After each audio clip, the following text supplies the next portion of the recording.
You are now listening to the Non-Millennial Millennials podcast, brought to you by House of Spades Media Group. Enjoy.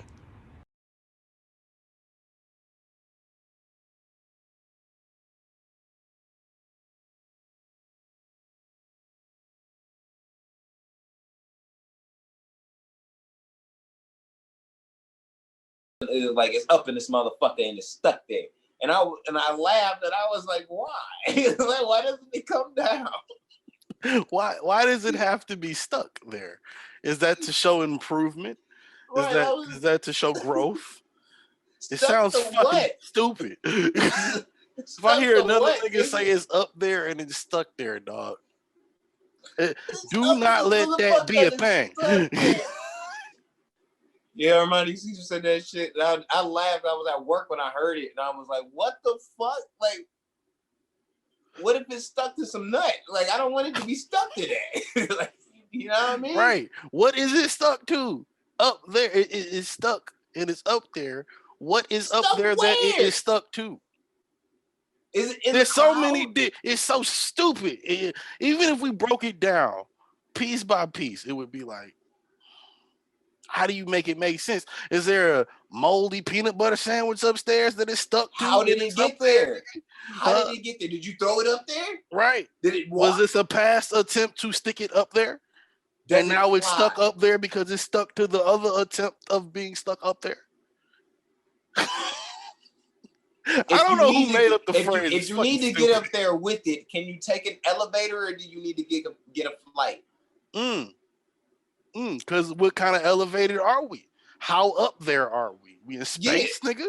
We in the clouds? We talking about ceilings, nigga? We talking about no ceilings? Because I smoke weed, so I acknowledge how high I be. Because like right now, I'm so high, I just passed Jesus and gave him a dap on the way up. That's how high I am. That's how I can acknowledge how, I guess, stuck up there I am. Yeah, right. Technically, we are up there and stuck there right now.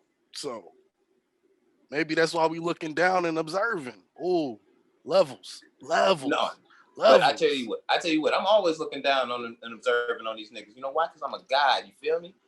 That's a fact. And we are back, you bitches. Hey. Episode 141, Non-Millennial Millennials Podcast, House of Spades Media. We in this bitch. It's A1 on the mic, motherfucking Jose Ortega. Who the fuck are you, sir? One and only Busy Black, aka the motherfucking Kango Don. Y'all know what it is. Yeah, I mean, and we back with another week to like sonically induce your ear holes. You feel me? But I do genitals really tingle, huh? No, we not doing that. Like, at least I'm not doing that.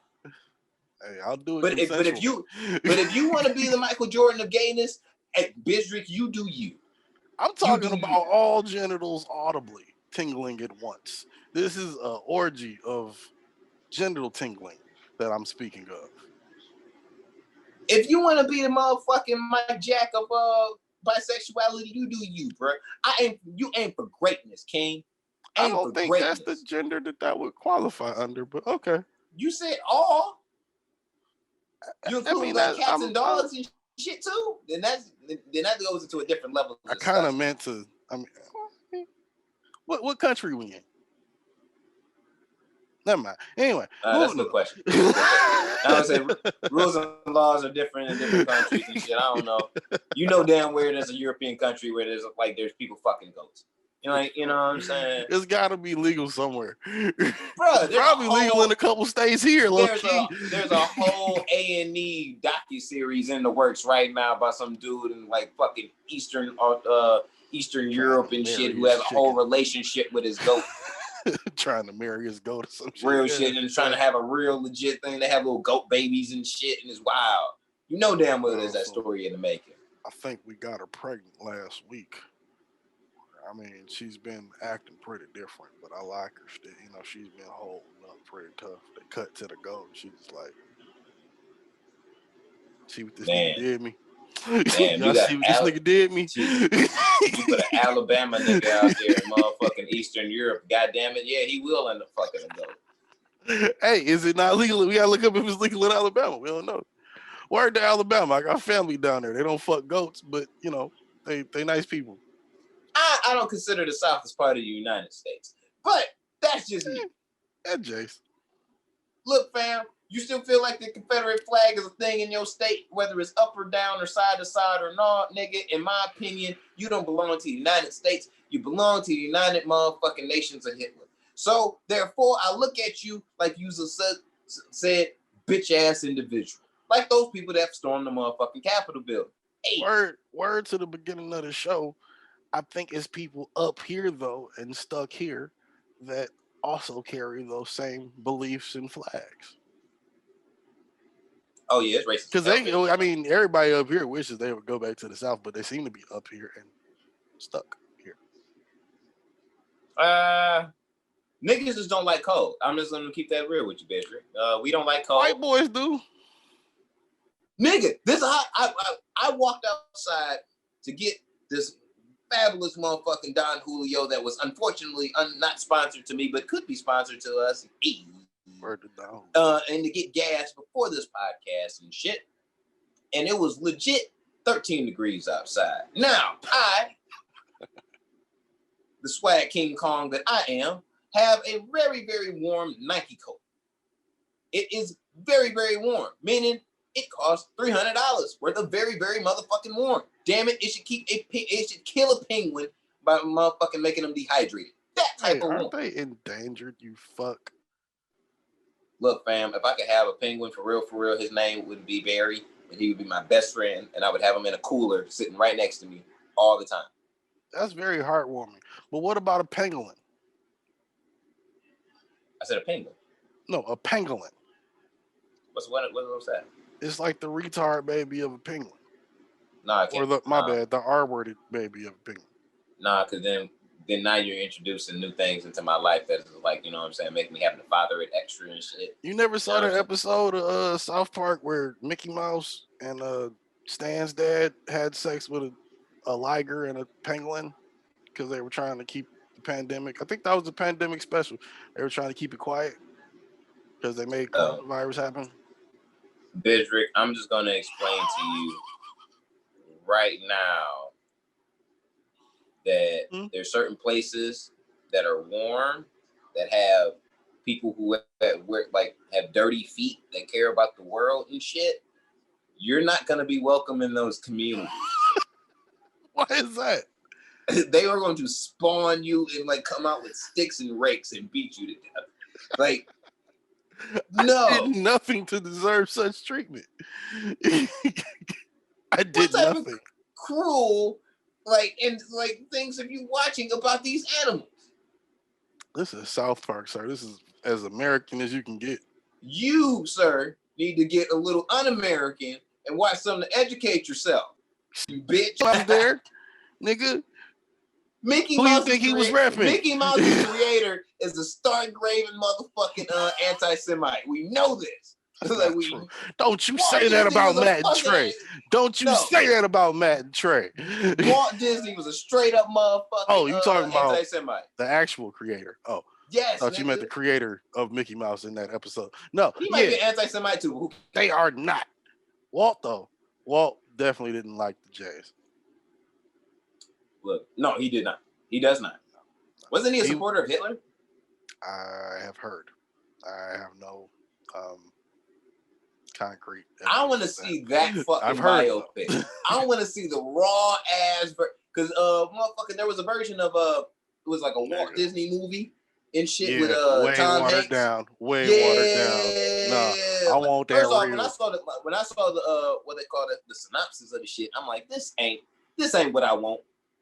I don't know if he was ever like a raving anti-Semite or a raging anti-Semite though. I think he was an asshole. Yeah, but I think he was just like a regular asshole. And then like if you asked him if he didn't like Jews, he was like, "Nah, fuck them too."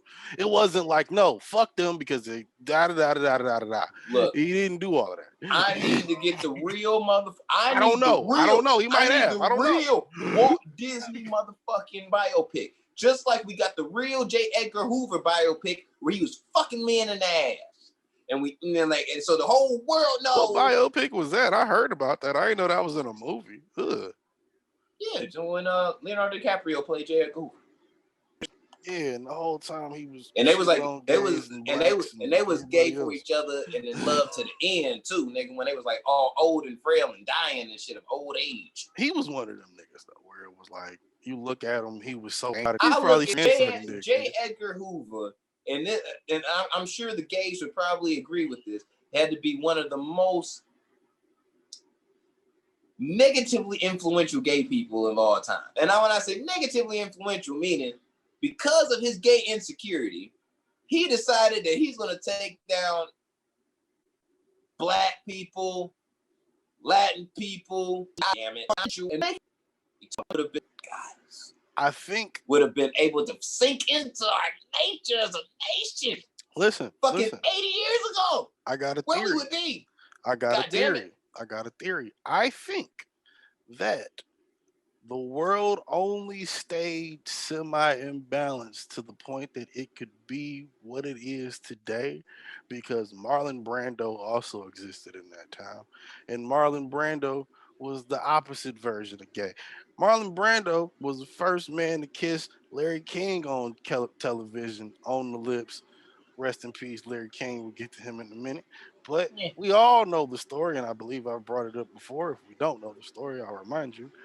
That, you know, he used to have sex with a lot of men, including one of the comedy guys that I will not bring up for this. Marlon Brando? But yes, Marlon Brando used to be one of the biggest bisexual niggas in Hollywood, and nobody ever said shit about it, even when why don't he have a biopic? That's a good question. Because it was looked down upon back then, but you couldn't say shit to him because it was Marlon fucking Brando. What? We had a whole fucking. I don't know why nobody's written that movie. I don't know why nobody's written that movie.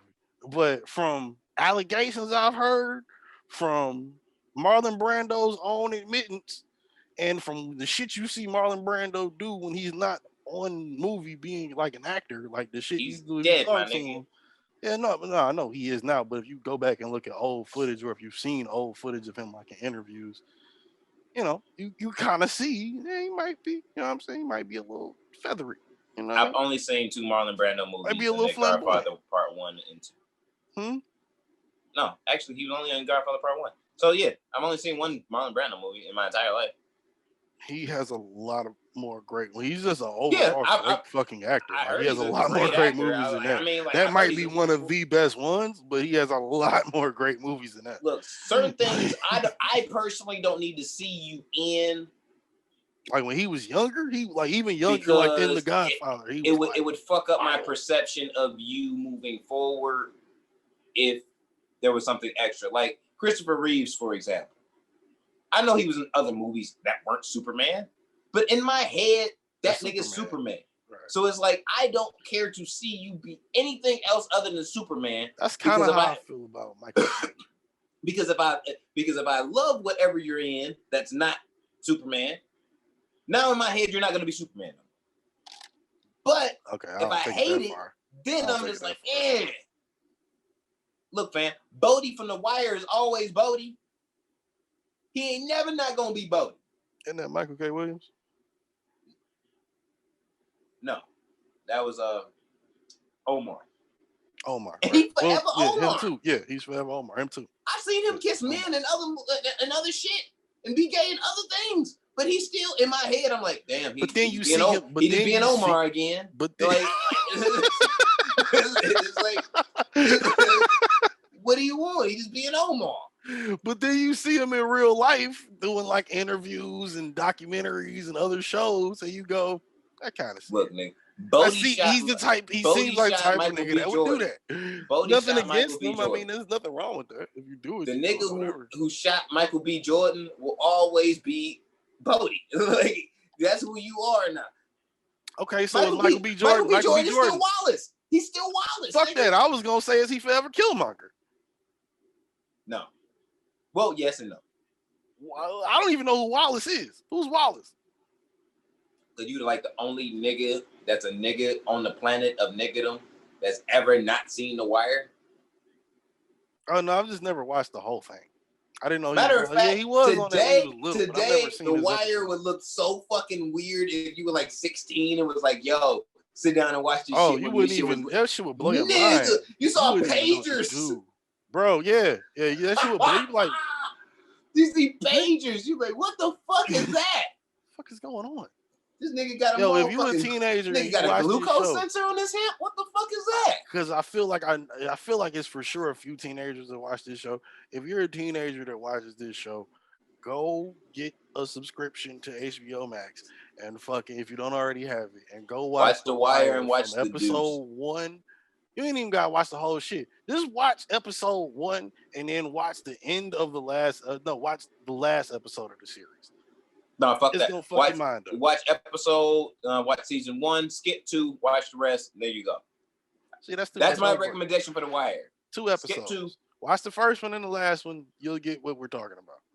Nah, because you're gonna be like, damn, this shit weird and shit. You know what I'm saying? I mean, yeah, remember, go back and watch. When was the first time you seen Back to the Future? The last time I watched it? First time. First time?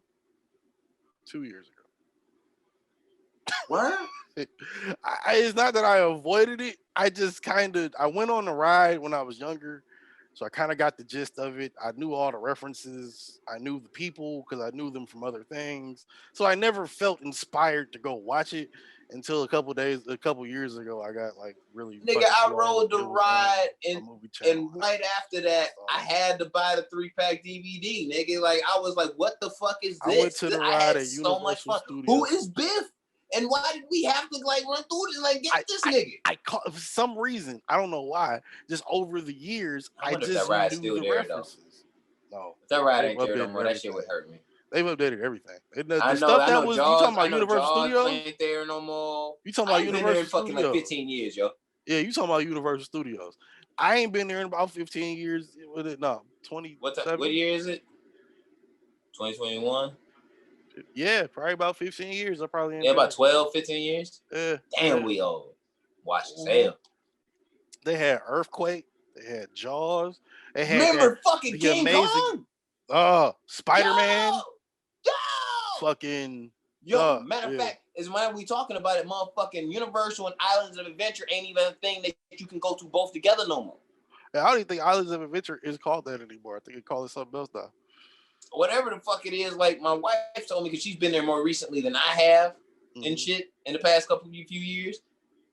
Universal, not like back in our day and shit, old wash ass niggas, you could get a fucking Universal. 03, yeah, 02, 04. But you got a Universal ticket and you can Universal and Islands of Adventure and shit was like legit. Like you just walk to another side of the park, nigga. There was nothing stopping you. Like it was like you can go and do that shit. You know what I mean? But it's the same fucking ticket. Now it's like Islands of Adventure. It's its own fucking thing.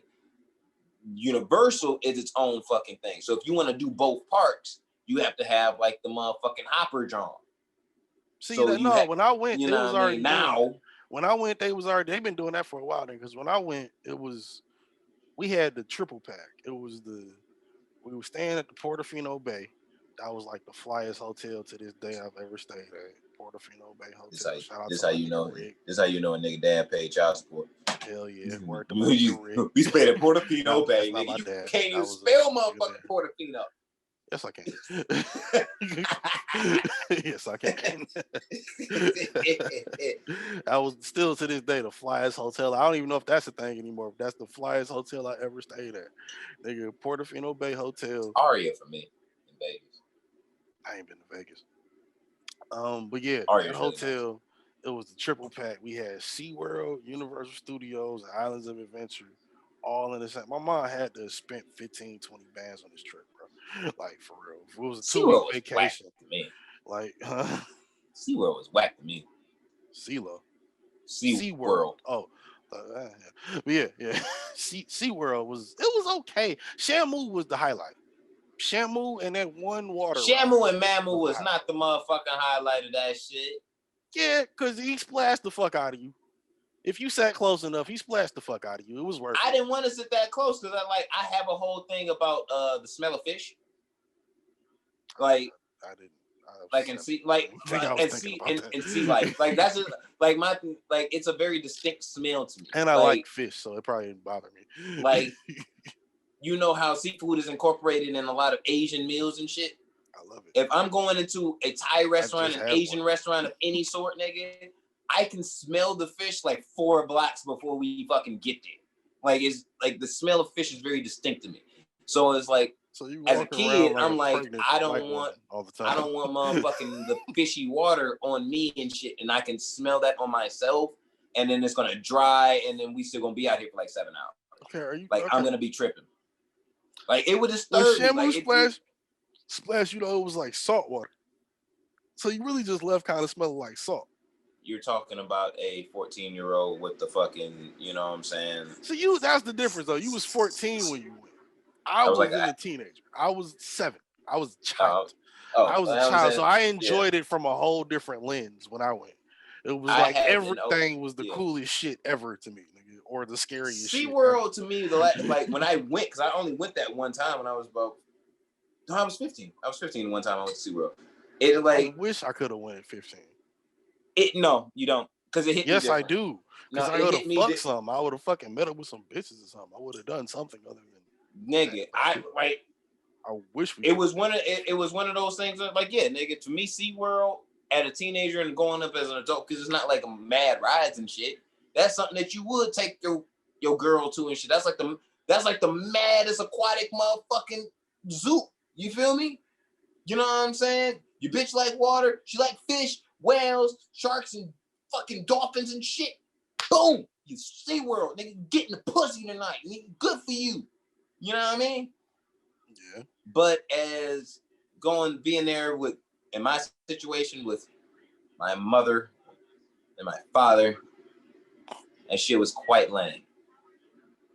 And in that moment, I missed the presence of my then girlfriend at the time. Shout out to her though. Like, why you ain't try to get them to take her with you? That's some other shit I would have tried. Her aunt was not going to allow that, and neither was my mother, because my mother was trying to avoid me from getting something pregnant. And look at me now.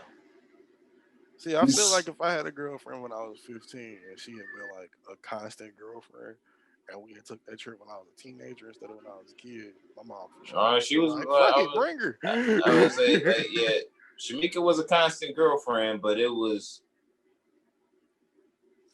she didn't come from the type of environment her name says, like, off the rip she comes from, like you would think she comes from. I didn't have my first constant girlfriend in high school, so I was like in 11th grade. I met a bitch over the summer, stayed with her till like the beginning of 12th grade. That was my longest relationship. All right, we got to clear up the air for this, because now I'm starting to think about it. Like, are we talking about girlfriend? Are we talking like constant girlfriend, like you always around and you loyal 1,000? Or are we talking about bottom bitch? Because those are two different things. At the time, for me, girlfriend, because I was off and on with the having a lot of bitches and wanting a girlfriend thing. I'm a bipolar nigga, so it was one week I wanted 10 bitches, next week I wanted a girlfriend. I didn't know what the fuck I wanted, so I'll switch it up all the time. Bitches come and go, nigga. So when I say that, I mean someone I spent more than 3 months at a time with, because at the time that was pretty much the length of my relationships, was 3 to 6 months. So anybody I stuck, like, she was the one person I stuck with in high school for like a year. So that was like my longest thing at that point. I spent like a year and a half with like my first girlfriend in high school, like a year and a half, so between freshman year and half and sophomore year. Well, pretty much half and half, that kind of equaled out to a year and a half. But yeah. Anyway, what's on the docket, nigga? Where you want to start? Where did we start? We started with laughing at people. Yeah, we did. Like we always do. So let's keep laughing at people. I'm gonna keep laughing. I'm gonna laugh at Conor McGregor getting his ass knocked the fuck out last week. I ain't never seen him, man. I am going to laugh. Like, did you watch it? Ha ha ha. Did you watch it? No, absolutely not. I'm not wasting my. I was not gonna waste my money on. The last time I put my money. See, real niggas know you ain't gotta pay for pay-per-views like that. On the Conor McGregor fight was when he fought Mayweather and shit, and I'm pissed off that I did that, so I'm never gonna do it again. So I watched the replay the next morning. No. See, real niggas know, and this is only until March 30th, I think, because they about to. I buy boxing fights. this is only until March 30th because it's about to go out of business. But real niggas know you're supposed to go on Periscope if you don't want to buy the fight. You're supposed to download. Remember that app that niggas used to use 5 years ago because it was hot because you could see everything around the world. Is it still a thing? It exists still? It's going out. It'll be non-existent by March 30th. It's a whole thing when you go on there now. You can't even make a new account. You either got an account now or it's just done because they go on the Twitter bottom, I think. And Twitter don't want to put no more money into them. They're killing the whole shit after March 30th. But so they just still, bought them just up to this point. Yeah, like, because nobody uses it. But I'm gonna buy this turtle. It's really a dope app. I've always loved it. Nobody wants this turtle, and then I'm gonna kill this turtle. Like, what the fuck? I love turtles. I mean, but everybody don't love that app. That app is like, it's for creeps. It's for creeps like myself. It's for you to be able to. When you explained it to me, it sounded creepy. That's why I've never used it. But it's dope though. It's for creeps. I heard if you want to be for a their creep. pay-per-views though, so they still cool. niggas will put their pay-per-view up there and be like, yo, cash out me $1, and they will stream their whole shit from 3 different devices because Periscope will come in and cut off the stream because you're not supposed to do that shit. So niggas are streaming from their laptop, their iPad, their phone, whatever. And you just send them money to their cash app, they let you in and go watch the shit. Or even if you don't do that shit, niggas just put it up there for free. You ain't even gotta pay no fucking body. Anyway, the shit'll be gone. I watched the shit on Periscope. I have never seen a nigga. Rest in peace, Periscope. I have never seen a nigga be so cocky, yet so comfortable to where he punches a nigga, connects, drops his hands, sticks his head out, gets punched, goes back, gets punched again, throws his hands up and gets punched, and then catches 3 more all the way down. Never seen that in my life other than, I guess, Nate Robinson. But Nate Robinson is not the caliber of fighter that Conor McGregor is. Conor McGregor is a world-class championship fighter. No, he's not. For a time, he was looked at as that. No, it's over. I'll tell you why it's over. But I know it's over. It's definitely over now. No, you look at how he got hit in the face. The way I look at what I just described, how he got hit in the face is why it's over. All I saw on Twitter after that man got knocked down was, you ain't got it no more, cuz. The hunger gone. You gotta hang it up. It's obvious. This nigga lost it. I'm gonna tell you when he lost this fight. And because he's Irish, I'm gonna tell you when Conor McGregor lost this fight. Conor McGregor lost this fight like 2 or 3 years ago after he got into that fight with old dude at the fucking bar in Ireland because someone called his proper number 12 trash. And he punched that dude in the motherfucking face. I heard niggas say that. I heard niggas say something like that, but not that. Why you say that? Because right after that, it was like to UFC, to the media, maybe even to his people around him, I'm not sure. Conor McGregor was on some wild ass shit. Like out of control. You making mad money. A little too much. Yeah, you feeling yourself. You making mad money. You making way more money on motherfucking on Irish number 12 or proper number 12 or whatever the fuck it is than you is even from UFC right now. And you punching this nigga in the face because this nigga call your shit. Nigga, he gonna sell fucking proper number 12 for $250 million probably. $300 million. He was selling that much of the shit. That shit make money. Just that, nigga. Like, I seen what Drake said about Virginia Black, I can go make enough money off that to not even rap. Like that nigga don't even need to motherfucking fight no more. He can make enough money off proper number 12. For sure. 1,000. I didn't know he made that much money. I mean, I guess it makes sense, but I didn't know he made that much money off of it. But it's like, nigga, you fighting this nigga over that? You out of your fucking mind. So right after that, you know what I'm saying? Right after that, Conor might have been drunk too when he did that, and he's a fighter. Might have been drunk and just hit it. I said the same shit. I said the same shit. But something in the mix, and this is why I like the lives of fighters pretty much. They're not like other celebrities, or any type of fighter, whether you fight karate, mixed martial arts, boxing. It's like you go in, you're a center of attention for the time that you're about to fight. The week before. You the man in the world. As everybody looking at you. That's all you are. You is that nigga that gotta go in there and handle your fight. Right after that, you don't see shit from nobody. Nothing. A zip. Not unless you Floyd Mayweather and you doing extra shit just to be seen. Outside of that, none of these fighters, no matter how big you are, is even seen realistically outside of the fucking ring or even care. Yeah. Whatever happened in this little period of time, post that shit when it was Dana White kicked him out of the fucking UFC, that whole shit happened. Motherfucking he went and fought Floyd Mayweather on just some money tip. Bullshit. Something along that lines, and then after Floyd, the proper number 12 shit. I like how you brought that together because that's the theory I heard was that he lost his hunger after the fight with Floyd. Didn't lose his hunger. He lost that rawness. What the fuck? That could be described as the hunger. Conor McGregor is exactly what the essence of Jose Ortega is. I want to tell you, and I want to apologize to absolutely nobody. That is my fucking essence every day of my life. And he said it in the fucking ring after knocking somebody out. I love that shit. Once that little fire left him, whatever happened, I don't know what. I don't know whether he got himself a new bitch, whether he saw a check that was like, fuck this shit. I don't know what it was. But whatever that was, it took that fire and that burn, that shit that they get motherfucking kids and shit from Brazil at 16 years old that's been fighting in the fucking favelas their entire life and put them niggas in a ring and be like, yo, go beat that nigga ass. That shit that kid got, what Conor had, he no longer has it. So now it's like he goes into a ring, he think he just gonna go up in there and whoop somebody's ass. No, nigga, he now knows you got that $300 million motherfucking cushion. Win, lose, or draw. You you gonna lose and make $100 million. Exactly. So you eating regardless, nigga. Your family eating, your kids eating, your homies eating regardless. It's gonna be Gucci either way. What gotta lose? Nothing. Right. What Max Calloway gotta lose? Nothing. Not a damn thing. These niggas don't have nothing to lose. They still fighting for something. That's what I was afraid that Conor McGregor would win that fight.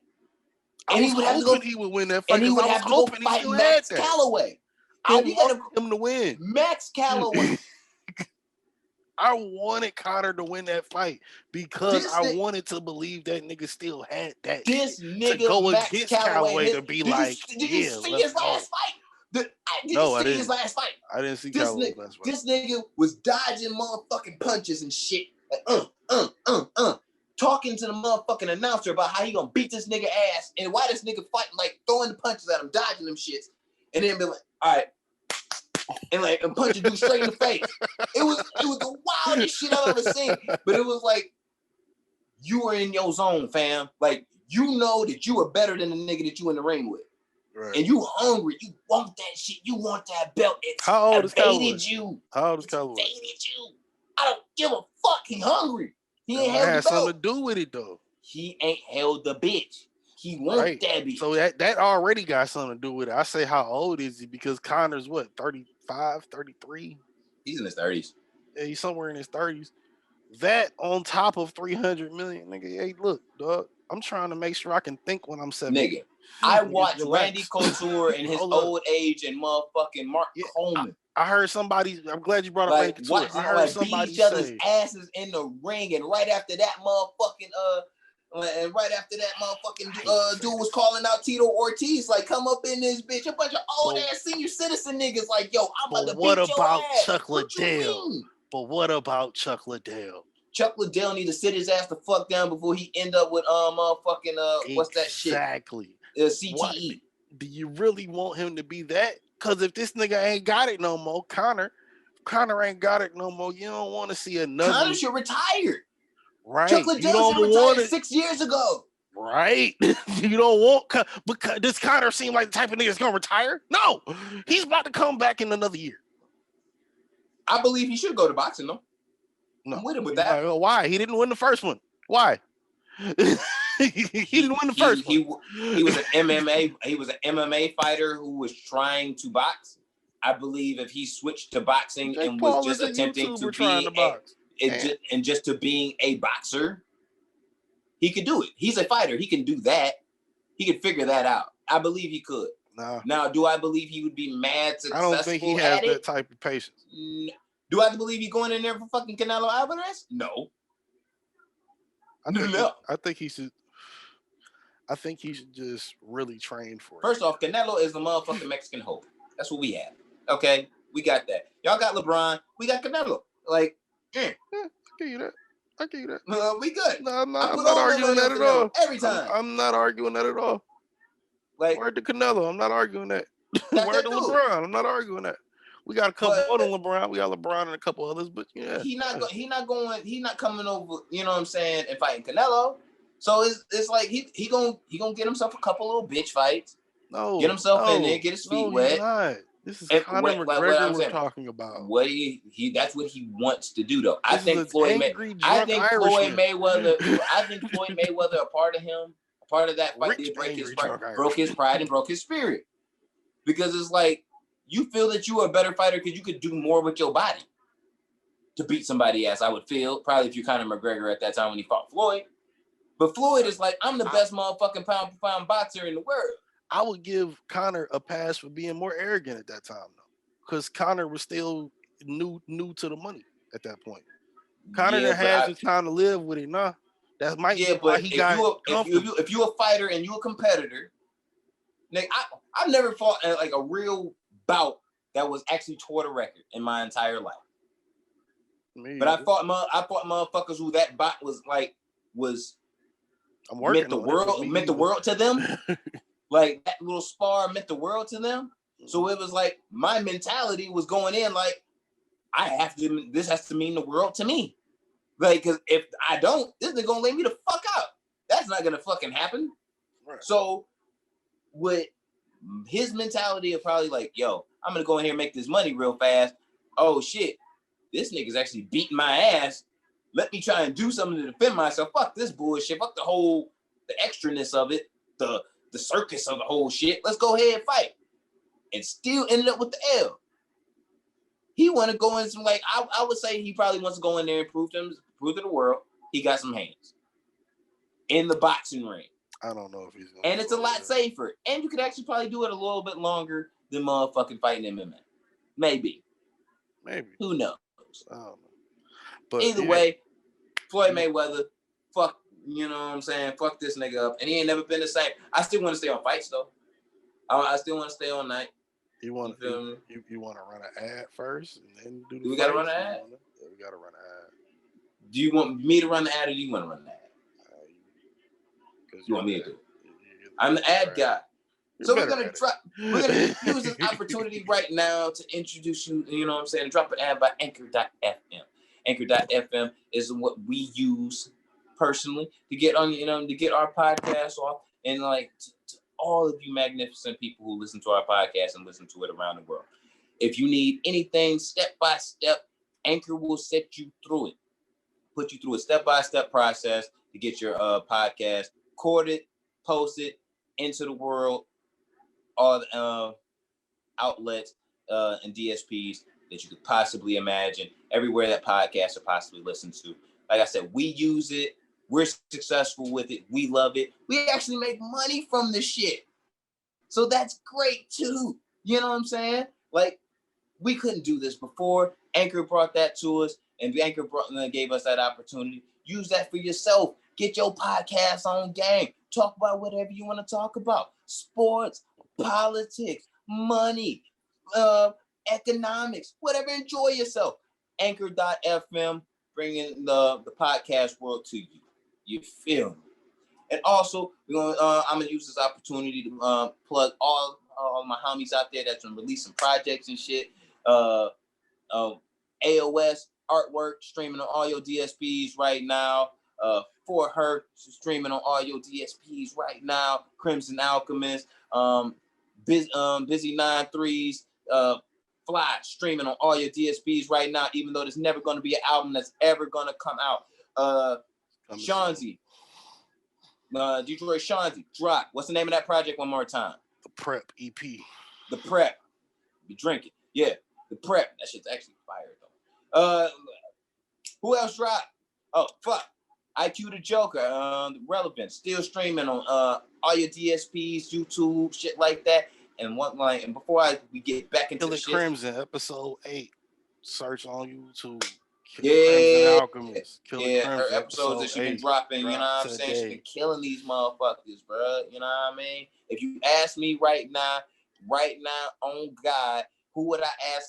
Like, who is the best female MCs right now in the game? It'd be Crimson Alchemist, Rhapsody, Shay Noir, Crimson Alchemist, and Crimson Alchemist. You feel me? You dig? For the city. Yes, sir. You feel me? But, yeah. I guess, yeah. Before we get back into the before we get back into the old shit though, you can use a third slot to insert your ad here, along with the rest of the things that we add on ads for, because we get the shits off, we let it be known to the world, we share our experiences with you, we share our fans with you, and share your experiences with us. You feel me? Less love, all love, one world. You feel me? You know what I'm saying? Shout out to Black owned and Latino owned. All the way. Back to it. Yeah. You said you want to stay on fights. I still want to stay on fights. Oh, no. A police officer by Trey Songz. Yeah, I heard about this. I heard he was looking like he was singing in his booking photo. What happened with that? I wasn't privy to that information the way I probably should have. The way I got introduced to the story, because I don't know why, but for some reason this year I've been really invested into like the fucking football playoffs this year. Like I've been really invested into the NFL playoffs. So I was like into the games and shit. So the following morning, this is Monday morning, I wake up and I see Trey Songz is trending. And I'm like, well, his album dropped a couple months ago. Are they trashing it now? I haven't listened to it. I have no idea. You know what I'm saying? I have no idea. And I see him fighting and chokeholding a police officer at a Chiefs game. And he is beating this man's ass.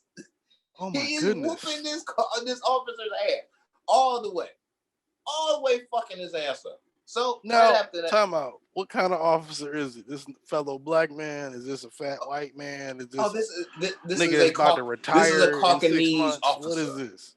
Did he look like he was about to retire in 6 months? Did he look like he was just trying to make it home? What happened?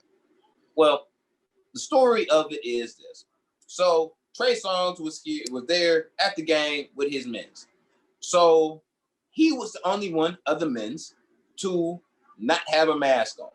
Now, for these games, whether you're at NBA game, NFL game, regardless. It's Trey Songz that didn't have a mask on. Yes. Okay. No matter what sporting event where they're allowing fans at, mask is like a real big thing. Like a number one type. Yeah. And depending on what kind of sporting event now, you might have to even present a fucking I've been vaccinated with your ID. Probably. You know what I'm saying? If you got it, show it, nigga. Yeah. Yeah, you feel me? Like now they're presenting that and shit as an option. But he's there. He's the only one with his outside of his crew that didn't have a mask on. They told him, like, yo, you gotta have a mask on to be up in this bitch. We don't care fuck who you are, nigga. Yeah, nigga, we in Kansas City. Fucking Virginia ain't far. You know who the fuck you are. Like, you gotta wear a mask. Period. Right. He refused to wear a mask. So right after he refused to wear a mask and shit, or put a mask on, then they called the boys. The boys came up in there.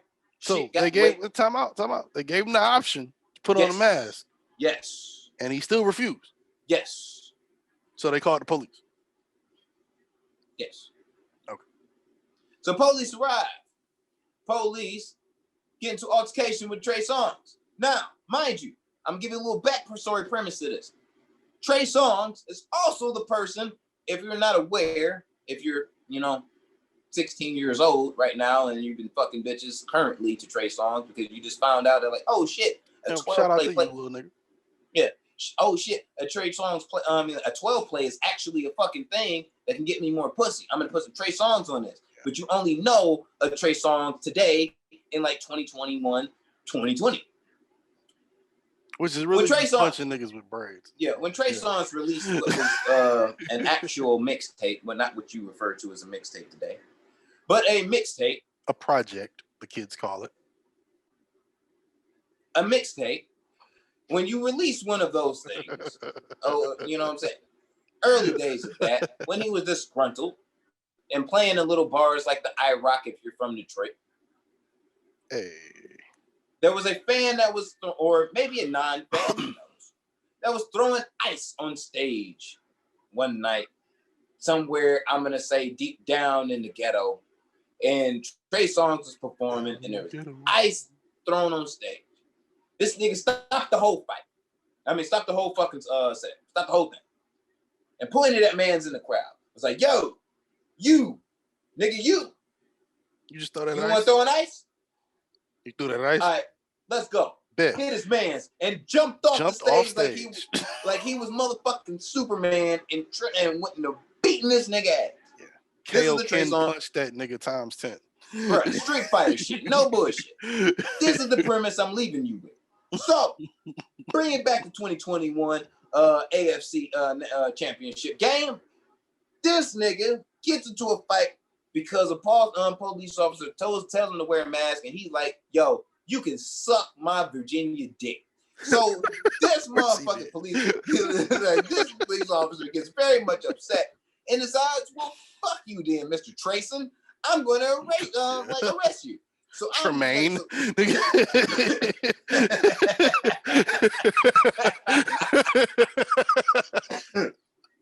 So I'm going to arrest you. And Trey Songz is like, no, you're not Mr. White Man. And he decides to go ahead and fight this white officer. Time out. Once again, they gave him the option to put the mask on, right? Once again. But that's not the world we come from and shit. Mr.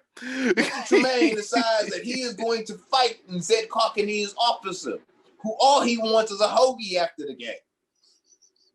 So I said, is this nigga like 6 months out from retirement? He's just regardless, like, he's at the fucking. I'm just trying not to catch COVID. My nigga, like I'm chilling. He doesn't want to fight Tremaine. He's not trying to fight Trey Songz. Yeah, that's not. When he woke up that day, he did not wake up and be like, "Yo, I want to go fight." Even if he thought he might have to fight a nigga, he didn't think it would be Trey Songz. Which is one of the most surprising niggas that have to fight, because he's like, yo, I think you an R&B nigga. I think you should be in a cool, mellow place. But he light skinned. He kind of like. But he was hostile. I don't know who he was rooting there for. You know what I'm saying? He might have been rooting for other teams. Is he light skinned? I guess he's not light skinned. He's like in the middle. He's my complexion, and people call me light skinned, so I'm gonna say he's light skinned. You Mexican. But people still call you light skinned. It don't matter what my ethnicity is. It's like I'm lighter skinned. So that's true. Yeah, that's true too. You know what I'm saying? So I'm gonna call him light skinned because people call me light skinned and we're the same color. I just never knew if he really got the full light skin treatment because he's kind of like in the middle for light skin. Like I remember I got on the lighter side of dark skin. I got into an argument with somebody about that, like when I was in like 8th grade. Because a nigga was like, my complexion, and was like, yo, we light skinned. And I'm like, no, nigga, we brown. Like Chris Brown's light skinned, nigga. Like we are not light skinned. We brown. Because he was like really like milking it, like trying to get bitches. And I'm just looking at this nigga like, relax, not that light, relax, like, relax. Like for real, like chill, nigga. I'm like, Drake didn't even exist yet. I'm like, Drake is like that's the type of light skin. It's like light skin in my head at the time. Like, nigga, no. Drake always has something. I'm like, we a shade. Like, we a shade lighter than 50 Cent. What the fuck you mean? Like, no, I'm a shade lighter than 50 Cent. No, you the same shade as 50 Cent, nigga. What the fuck you mean? Maybe. You look. This nigga was like $0.75. The fuck out of here. So this motherfucker, like 75 cents. Tremaine decided that this motherfucker wanted to fight the officer. He fights the officer, gets arrested, gets charged with punching the officer in the face. How do we feel about it, Mr. Bishop? I feel like Trey Songz got enough money to just be like, you need me to put a mask on. Oh shit, yeah, pandemic.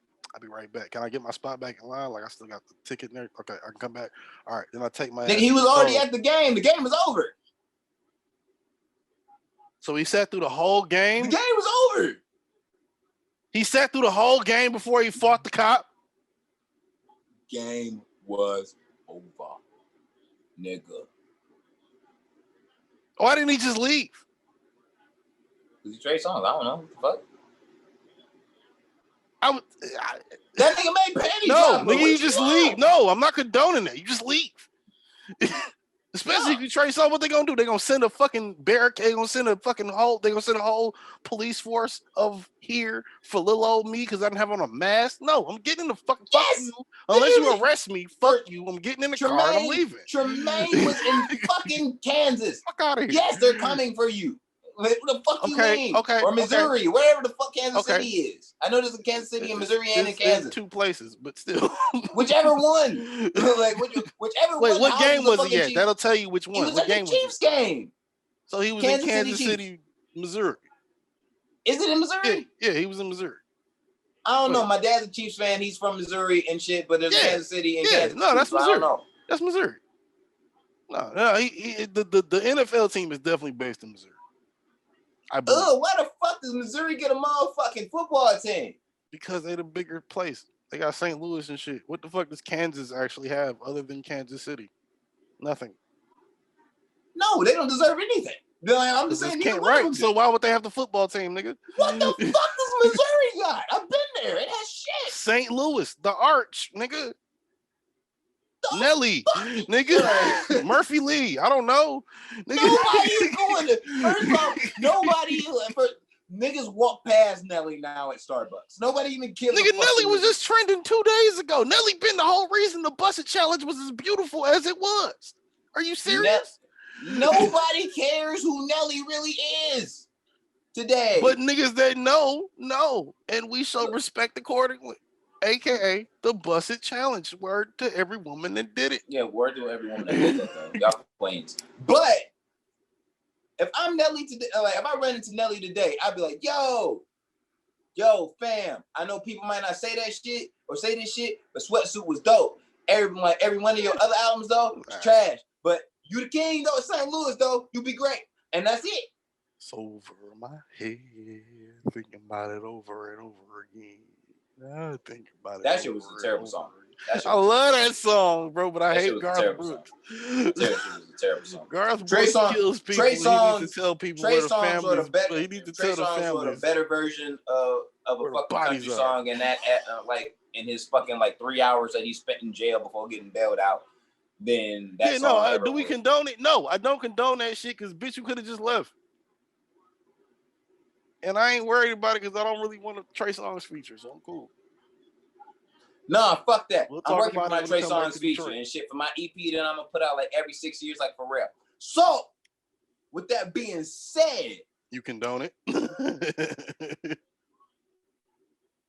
Nah, nigga, I can't give I already defended Charles Barkley this week, so I've already used my one. Technically, that was last week. You used your one for the month, I guess. No, it's one for the quarter where I defend some bullshit. You know what I'm saying? It's one for the quarter. I thought it was one a month. I didn't know it was one a quarter. For me, it's one for a quarter. You know what I'm saying? Where I defend some bullshit where I know it's wrong. I can do one a month. Not one a quarter. One a quarter is too sparse. You gotta play. You gotta have fun with it, man. Charles Barkley bullshit, though. I really try to defend that. I can't really defend. I was genuinely enjoying and taken aback by your support for Charles Barkley. Even though we didn't talk about Shaq as in depth as we should have the next week. All I'm saying is my loyalty. For my loyalty. 23 years from now when I'm trying to get that team? Remember that. Remember that, Chuck. Remember that. Remember it. You're gonna be one of the niggas that he gonna be like, I like helping black and brown people get together and make money. You're gonna be one of them niggas he's standing next to. Yes, and I'm gonna take his fucking money and then buy this team, nigga. The fuck you mean? I'm gonna take this money. You gonna buy the Knicks from Dolan off the back of Barkley? Oh, don't give me no ideas, nigga. Oh shit. Oh, fuck it up. Oh, you know what? No, don't do that. Don't do that. That's what we doing now. That's what we doing now. Nigga, gonna start a GoFundMe specifically for Patrick Ewing to join. Start a GoFundMe page. All our TN2M listeners, all our lovers from around. No, you done started some shit now. This is every week shit now. Just because of you, fam. Just because of you. You the king of this shit right now. I'm gonna tell you right now. Every week, for the rest of the show's entirety until I own the New York Knicks. We gonna put this money together, all of us. And TN2M is gonna own the New York Knicks. You feel me? We gonna put this together. We gonna get James Dolan New York enough to do right by it. I'm with it. And I'm gonna bring a championship to New York with the Knicks in the blue and motherfucking orange. First season as owner. I guarantee you. I guarantee it. All we need is Patrick Ewing, a few New Yorkers, and our supporters. No, we don't need no New Yorkers, except you know what? Because everybody in Brooklyn already chose motherfucking Jay-Z side, and they went over to the Knicks and shit. You know what? We need everybody in Harlem. We need everybody in Staten Island. We need all of the Wu-Tang and its 97 members. And we need everybody from fucking Buffalo to come down, and we need to bring this shit back to the city like it's supposed to be brought to. It's the Mecca of basketball, and it's been an embarrassment. God damn it. And then Jay-Z then ran off with the other good side of the motherfucking Mecca and shit in Brooklyn. Somebody got it. Who gonna do it? Diddy, you gonna do it with me? You gonna do it with me, Diddy? I feel like we have opened the door for a lot of New Yorkers to maybe walk through and look at some new shiny things on the wall, so to speak. Just give it a thought. Just give it a thought. I was like, what shiny things, will have a chance. They ain't put a host of the fucking trophy or a motherfucking banner since the 80s or the 70s or some shit. It's been a long time. Phil Jackson was on the team last time they won a championship. So he was playing, nigga. He wasn't coaching. Like, he was playing the game. So it was like, come on. We can do it. I'm not buying the Pistons, fam. I'm keeping it a bean. I already said it. Once I leave Michigan, I'm never coming back, fam. Like, shit. You know I'm gonna come back here to own a team? Damn. In a small market? Damn. No free agency? I mean, other niggas did it. Why can't you? No, nigga, nobody did it. What the fuck you mean? A bunch of white boys did it. Joe Dumars put something together with nothing. Joe Dumars didn't own the team. He was a GM, but he put something together with nothing. Put something together with nothing. He was very few niggas, like small market teams, nigga, don't fare out that well. Nigga, like, yeah, I mean, that depends. But anyway, since we own New York and we brought up the one and only Wu-Tang Clan, which of course is for the children. If you don't know, you won't know. Now you know. It's a new generation, baby. It's a new day. Are we talking about the METHOD, man? One of my favorites. One of my personal unknown top five. So I never mentioned them as a top five because, it's like, if I'm talking about lyricists, if you put Method Man in your top five, who arguing that? It's the thing about it's the records though. He doesn't have enough solo records to be like, yo, he's like there. All of his records is Wu-Tang and Method Man and Redman, which are amazing, but I can't put him next to Eminem and be like, I can put him over Biggie. Yeah, I do that. Because I think he actually rhymes better than Biggie. I would do that, but that's not the same thing that I just brought up. But yeah, we are talking about the MOTAF, however you spell it, versus METHOD, man. METHOD, man. METHOD, man. METHOD, man. Blowing in the wind at it again. And this time, when he was blowing in the wind, we don't know if he was at it again, but he was for sure at it for the first time. And apparently there was cocaine involved and a little bit of... Wait, before we get into it, wouldn't you need cocaine and marijuana for such an event? I don't know how Wendy Williams looked in that year, so I don't know. What year are we talking? I believe they're talking. I believe I don't know the ins and outs. I don't watch Wendy Williams, and I didn't watch all of the interview because it was Method Man that came across my radar. But I don't know. Wendy Williams, the way she looks right now, yeah, I would definitely need cocaine to fuck her, cocaine and alcohol to have sex with her. But if I knew that there was a bigger payoff if I dicked her down right because of the cocaine and alcohol, I would still do it. Now, if we talking about late 80s, early 90s, probably, which is the time frame we're probably talking about, maybe mid 90s. She said it was before. What I heard, she said it was before he was the guy Method Man. that was before he was Method Man, but he wasn't Method Man. You know what I'm saying? It wasn't Takao, it wasn't 36 Chambers, it wasn't that yet. Oh, then, so if it was right, we wasn't even at 36 Chambers, I think at this point. So we talking about late 80s. We all early seen Meek 90s. Mill first baby mama. I mean, I guess that do niggas still. I mean, I guess you get up. Do you have to dole out a pass for having an ugly baby mom? I mean, you no. But what I'll say this. It's definitely on you, and you should feel embarrassed about it. But that's on you. I'll say this. As somebody who took pride in his reign of, I would say, prime. My prime. 8s are better, and I took pride in my prime.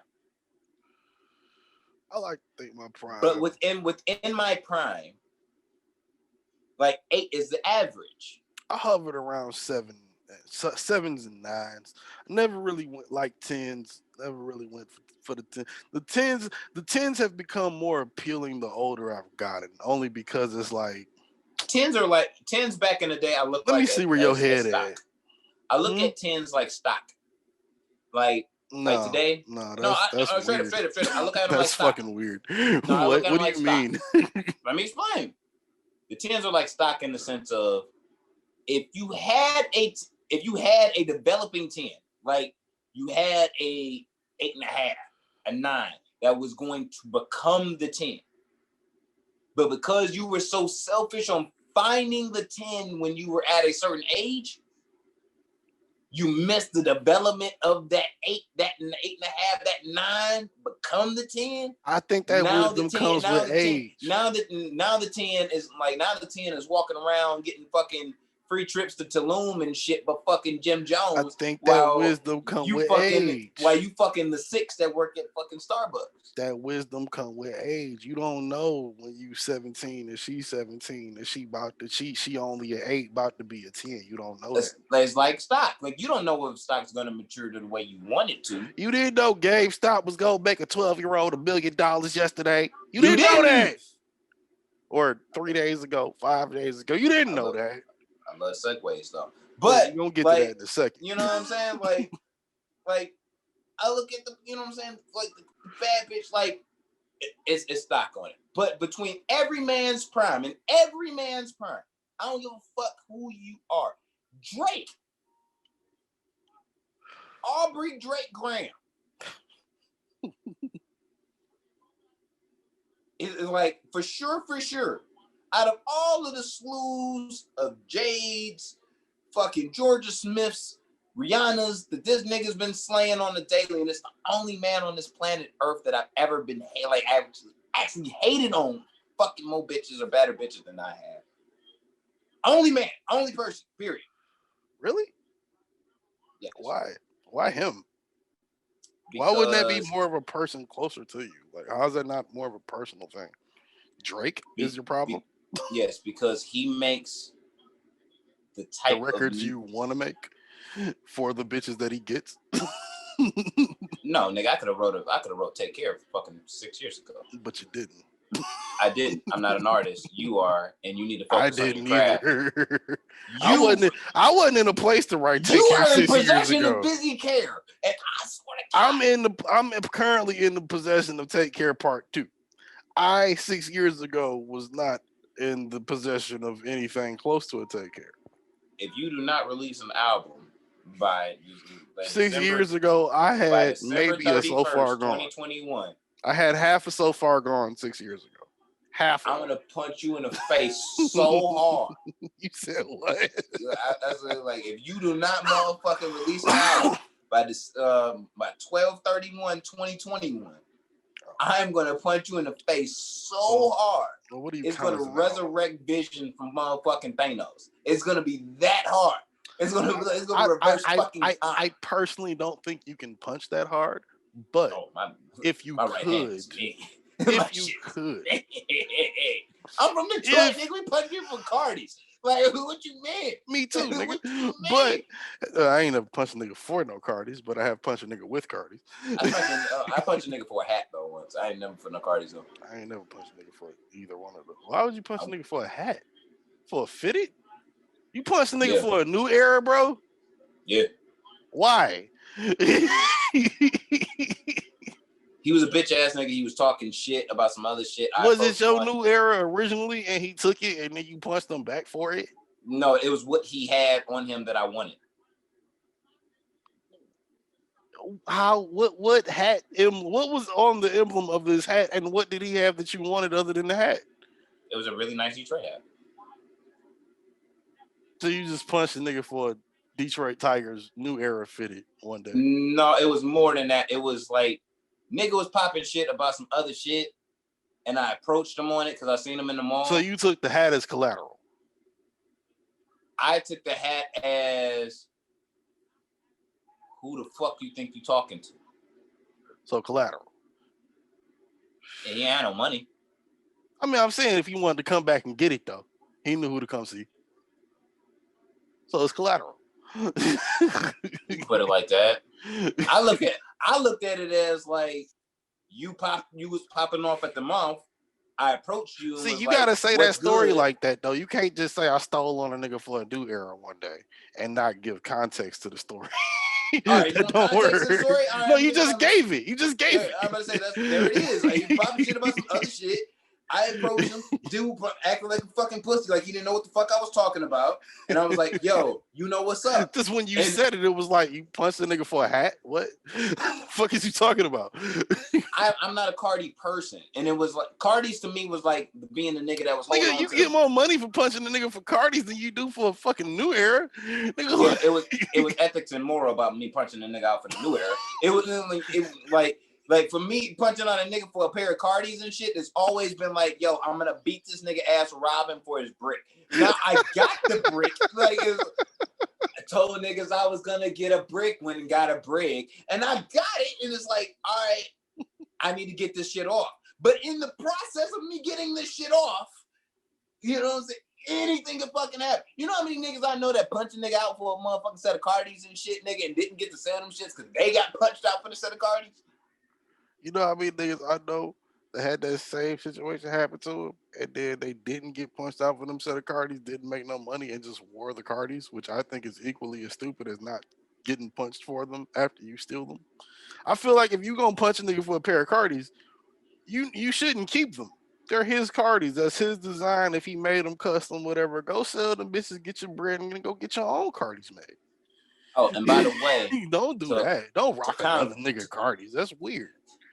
Well, while we was talking about Cardis and like how hard niggas hit from, you know, Detroit and shit, you know what I'm saying? North End representing. Niggas do hit hard here. We will know. My wife, I told my wife about the conversation we had about. That's East Side, West Side, Southwest, North End. That's anywhere. You know, but I'm repping my hood though. But when we talked about how motherfuckers they ride for their Cardis and how we punch niggas like straight in the motherfucking jaw, rock, and then it's like slides off, and I remember the knockout game. Yeah, if you hold enough, you remember the knockout game. Yep. My wife had seen that clip of that podcast. You know what I'm saying? Like, as I was watching. Like, you did what? Nah. Really? She believed every word. Like, she was like, yeah, I believe it for sure. She seen me throw my right hand. Like, she seen me throw it. Like, she knows. He's done that before. She knows this motherfucker can do. She seen me punch a hole in the wall with a jab. Like, she knows what this motherfucker can do. Therefore, I feel it. Please address your jewelry and eyewear accordingly when visiting the inner city area. See, I've always been a nigga, and I feel like maybe that's just because that's my style. Like, I'm always a nigga. I'm low key about my shit anyway. I'm never the guy or guy. I don't care how much money I can have. Elon Musk money, nigga. $100 billion, nigga. I could be out here with $100 billion. You ain't gonna see me with $1 million on my neck. You're not gonna see me with $1 million anywhere wearing it in this region. You're not gonna see it.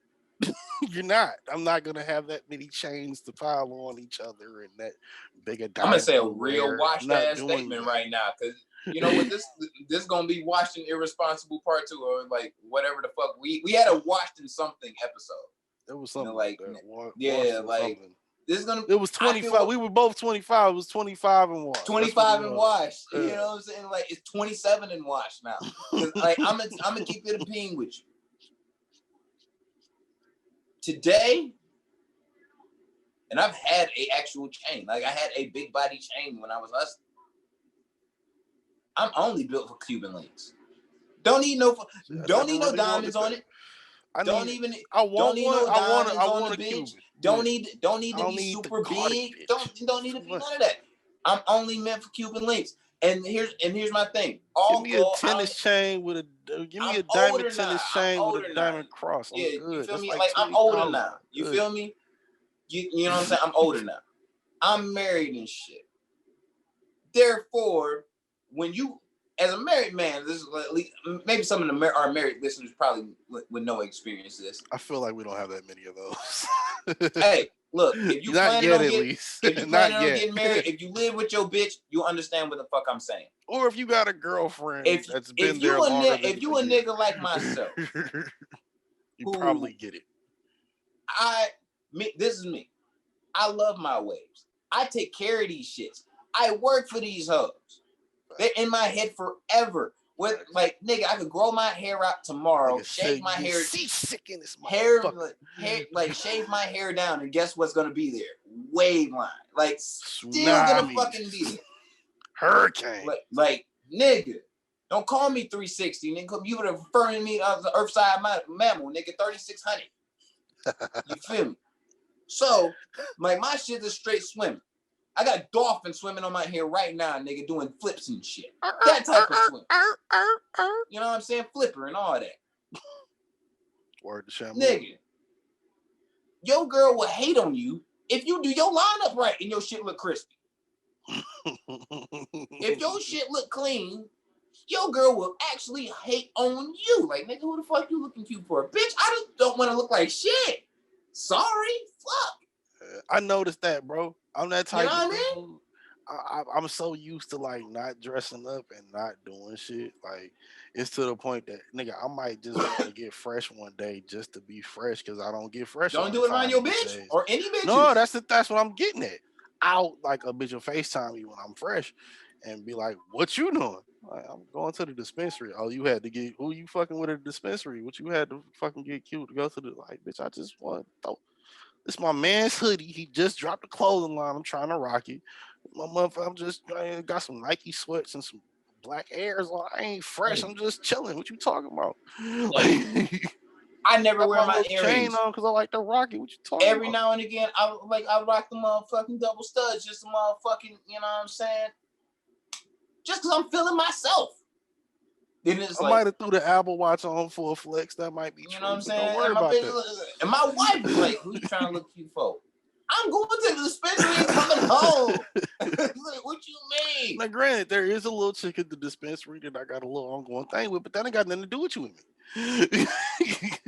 Regardless, you know where what I'm we saying? At like, right now is where we at. Motherfucking, your girl will end up hating on you for getting your own cut. For me, I'm the person that I don't go to a barbershop. I get my hair braided at the wrong time of day. I'm in trouble. I'm like, niggas like me I am the very, very rare nigga in New York, probably. I probably could have cleaned up in the pandemic. Meaning, the way we had the 96 number. All right. I'm saying the way I cut hair, nigga. The way you see my hair after a fresh cut, right. You think a professional did it.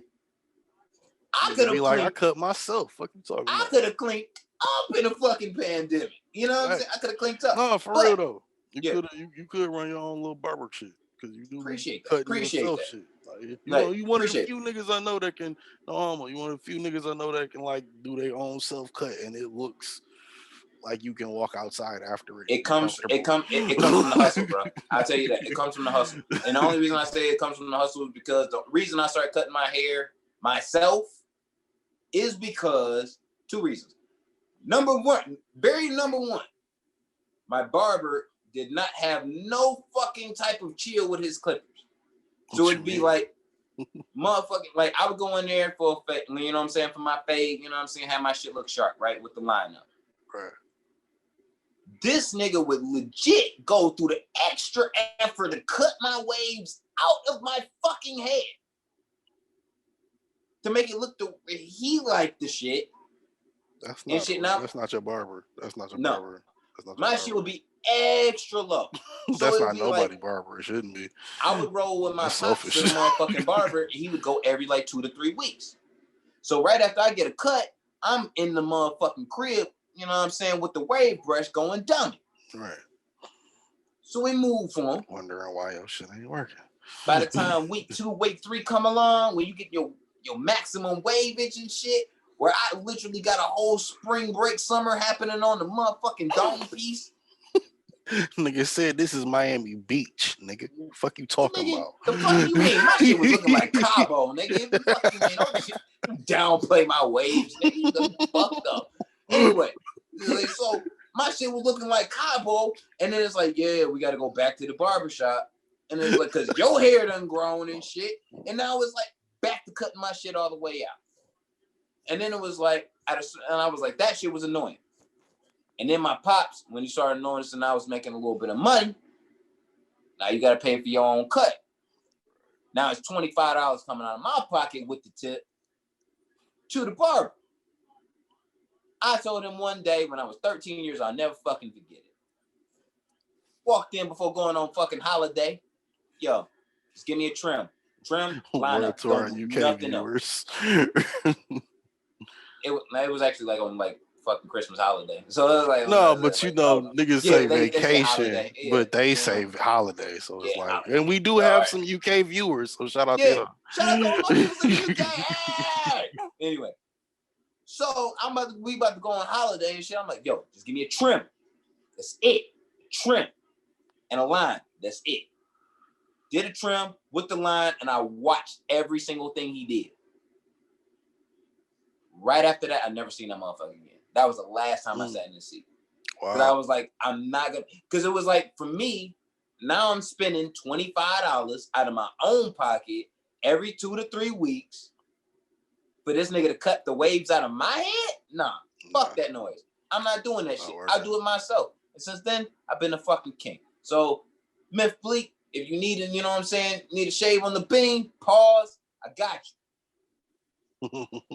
And since I know you're making that Rock Nation money, it's $10,000 a cut. Hey, sorry. Bleak, just send a nigga about the dude saying, check out that record I got, Coming That Age. That'll be out February 17th. Shameless promo. Anyway. 2022. Anyway, but no, back 2021. Back to what I was saying. That's the reason why I don't even need to wear a chain. I'm not. No. It's unnecessary. I'm not trying to impress no bitches right now. Because I start impressing bitches, then it's like my wife's on my ass. I don't need my wife on my ass. At the point you at right now, if you impress bitches, you're gonna do it by accident. It's gonna be just because bitches just like what you're talking about. So that's not an offense. That's not the same thing. What the fuck I talk about. It hurts their feelings. Women hate what the fuck I talk about. It hurts their feelings. That's not true. We have women listeners. Yeah, and you're the fan. And you're the most liked one. I'm the most hated one. We agree upon these things. You sure about that? It's been 141 episodes. You think the women like me more? Absolutely. The not married dude that constantly. Anyway, you really? Look, fam. Really? You're the single guy. You're the pursuable one. You feel me? Yeah, but do you really want to pursue me if you don't really fuck with what I do? No.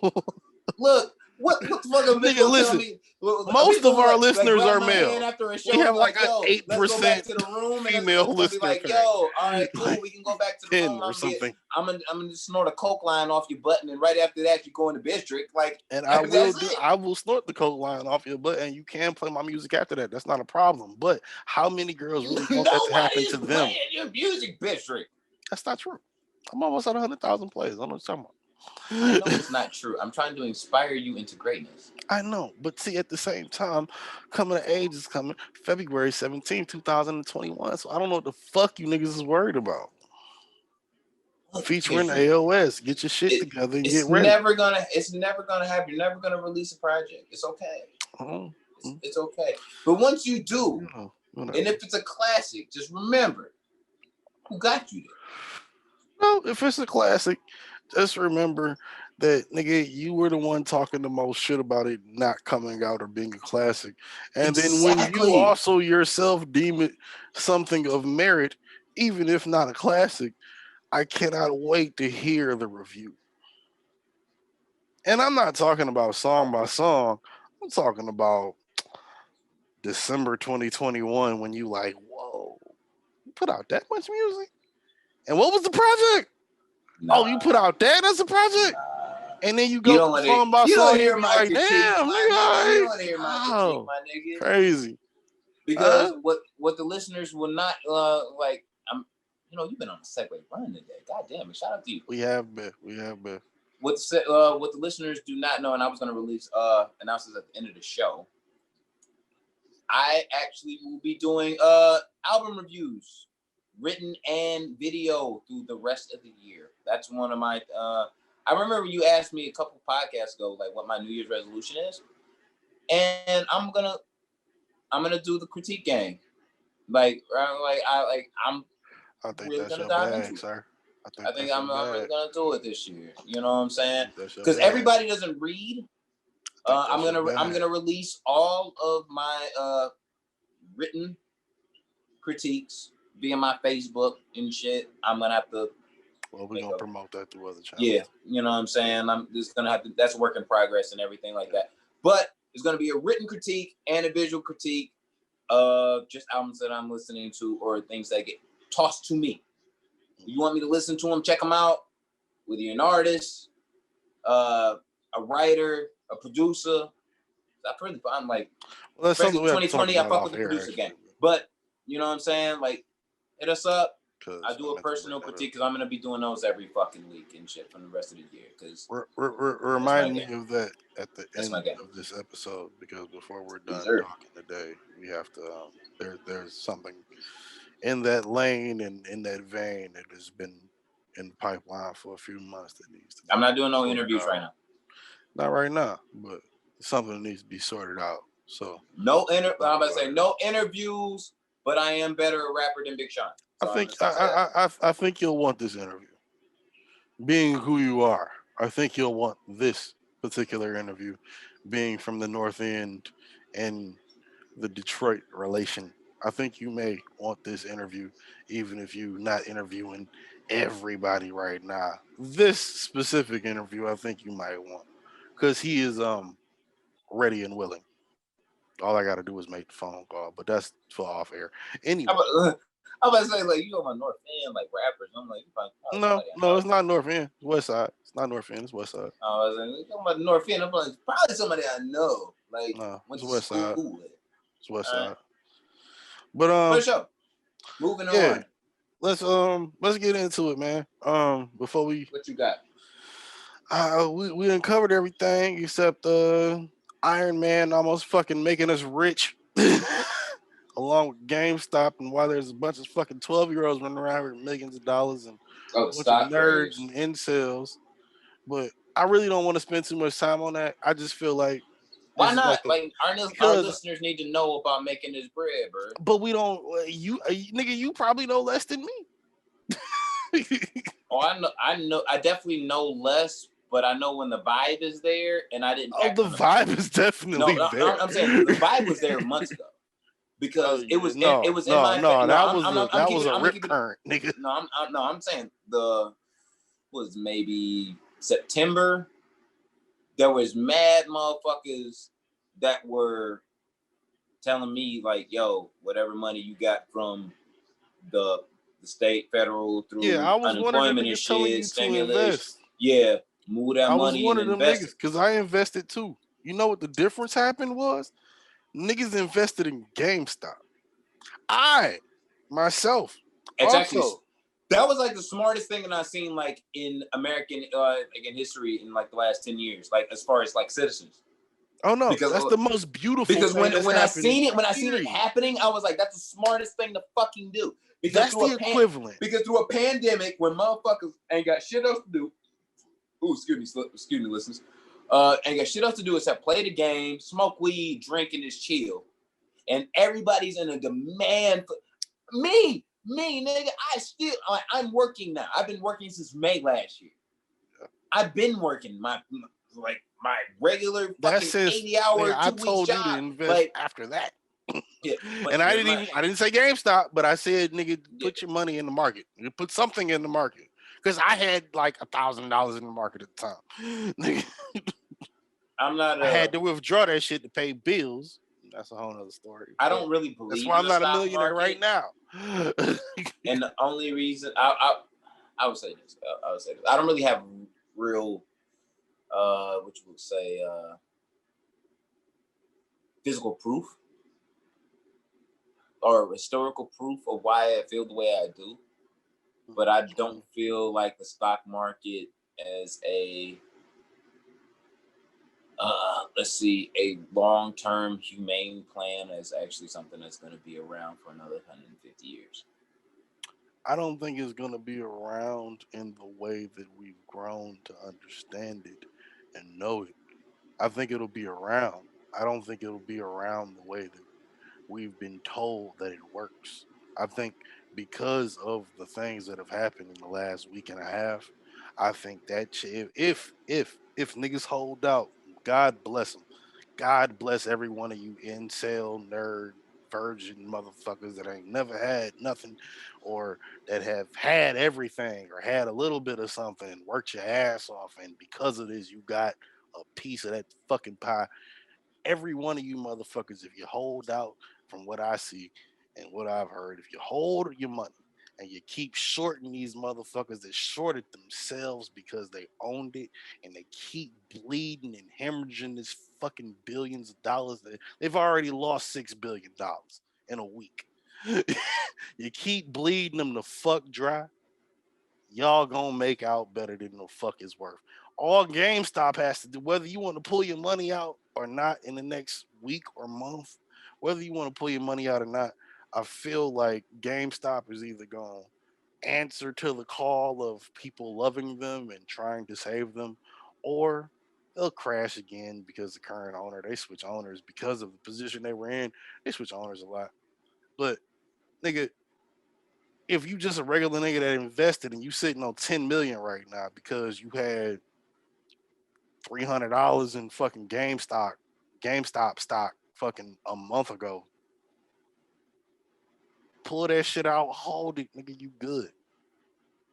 I think the nigga that started the whole movement, on Reddit, word to r/Wall Street bets, and you know we done came up off Reddit. Word to Reddit. Reddit is something we love. No, they did not. That nigga gives reports every hour about what's going on the That's Reddit. Insider trading though. No, it's not. Not when you're a retail trader. It's insider trading when you're a broker. When you're a retail trader, which is what me and you and everybody else would be classified as, those of us that buy stocks through Fidelity and Cash App and all of that, it's retail trading. That's not insider trading.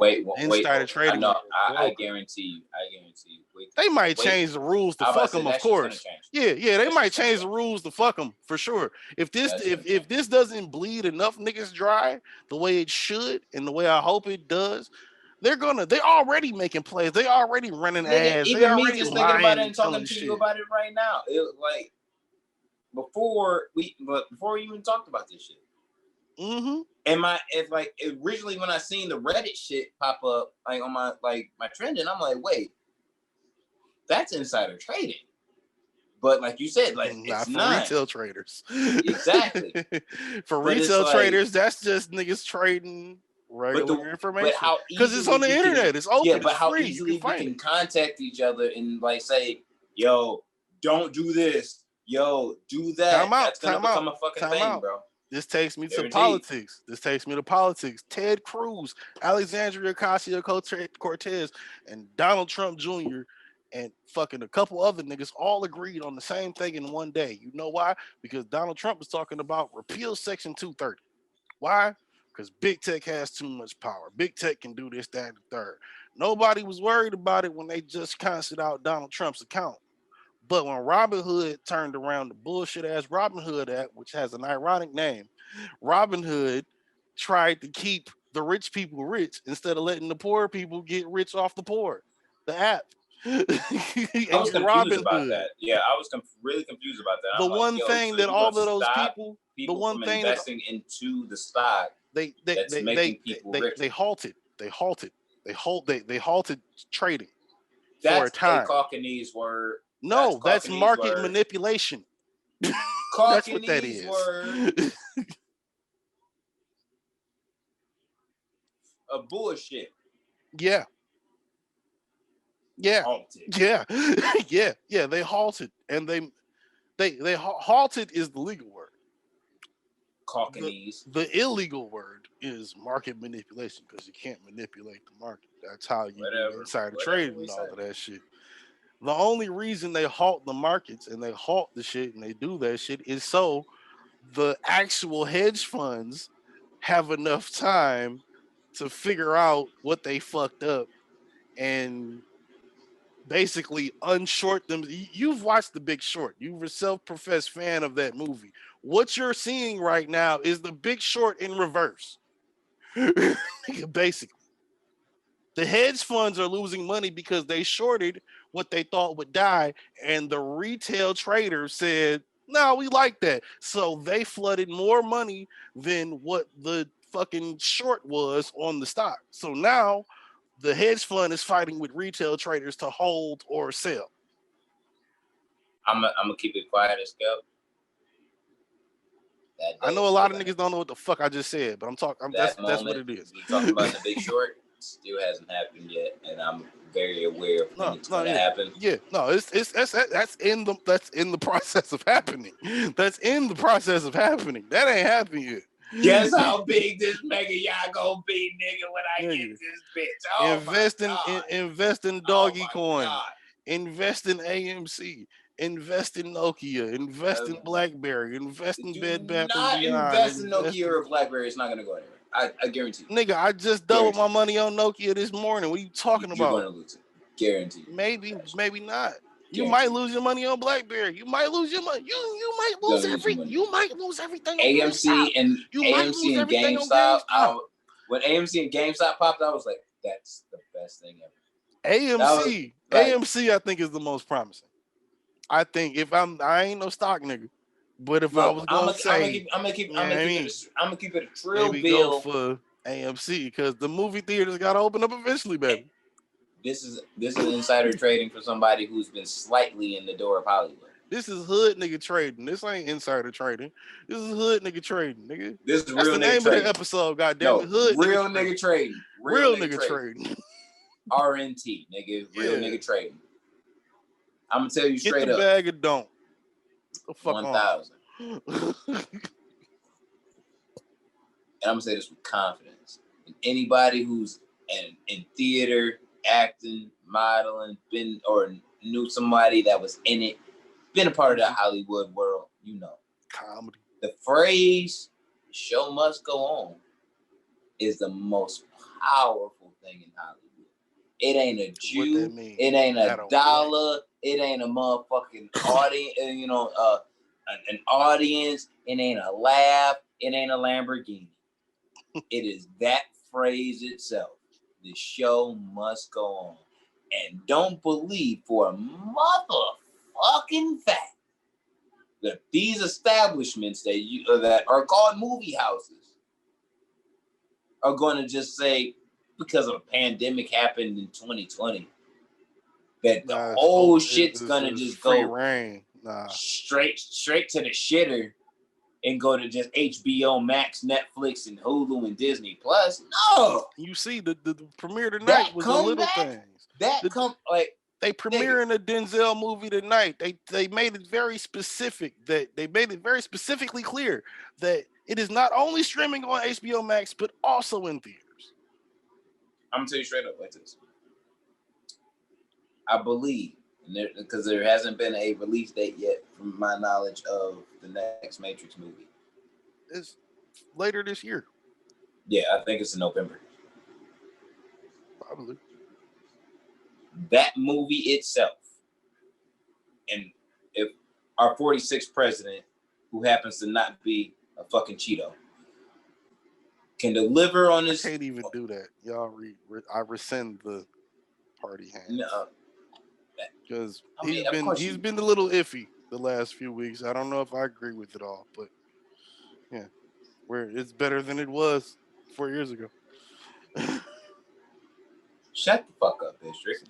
Anyway, that's a later conversation. Are we saying that he's trying to hurry for the mostly national immunity by the summer? Which I don't think it's an impossible thing, but it's gonna be a little far fetched. I like the new idea of herd immunity because remember the old idea was just let everybody. Yeah, the new idea of herd immunity is like everybody's vaccinated. And vaccinate everybody, and then. Yeah. The old idea was fuck it, let everybody get it and see what happens. Yeah. What? Yeah, stupid as fuck. But anyway, if that does happen, and let's just say, optimistically, 60 to 70% of the viewing national public can go into the third and fourth quarter of the year with being in theaters without bubbles or restrictions. That'd be beautiful. I hope that happens. For a Matrix. Oh my God. For Matrix movie 4, I'm going. With the return of Keanu Reeves. I'm going. I'm taking that risk to go to the movie theater. If shit's lit like that, I'm taking the risk to go to the movie theater. If shit's in a decent enough place, you can catch a midnight show when there's not a lot of people there. I'm in that bitch. For Matrix 4, I'm in that bitch. Matrix is the first rated R movie I ever saw in my life. It changed my life. Blade as a kid. The first one for me. Yeah, the first one, it changed my life.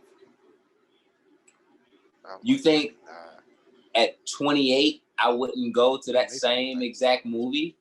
You know what I'm saying? Like to see the follow up to it as far as like I have especially with all the changes and all the revelations and shit and like if you're a Matrix fan, me and you could actually have a real fucking conversation. Like we can have a real intricate conversation about the Matrix movies. And George would be the ones to have that conversation. But even my little bit of knowledge of the Matrix and what I know and love about the movies and the little animated shit, I'm all in for 4. All in. I'm all in for it. Imagine, because think about it all the time. Like now, like in the music industry,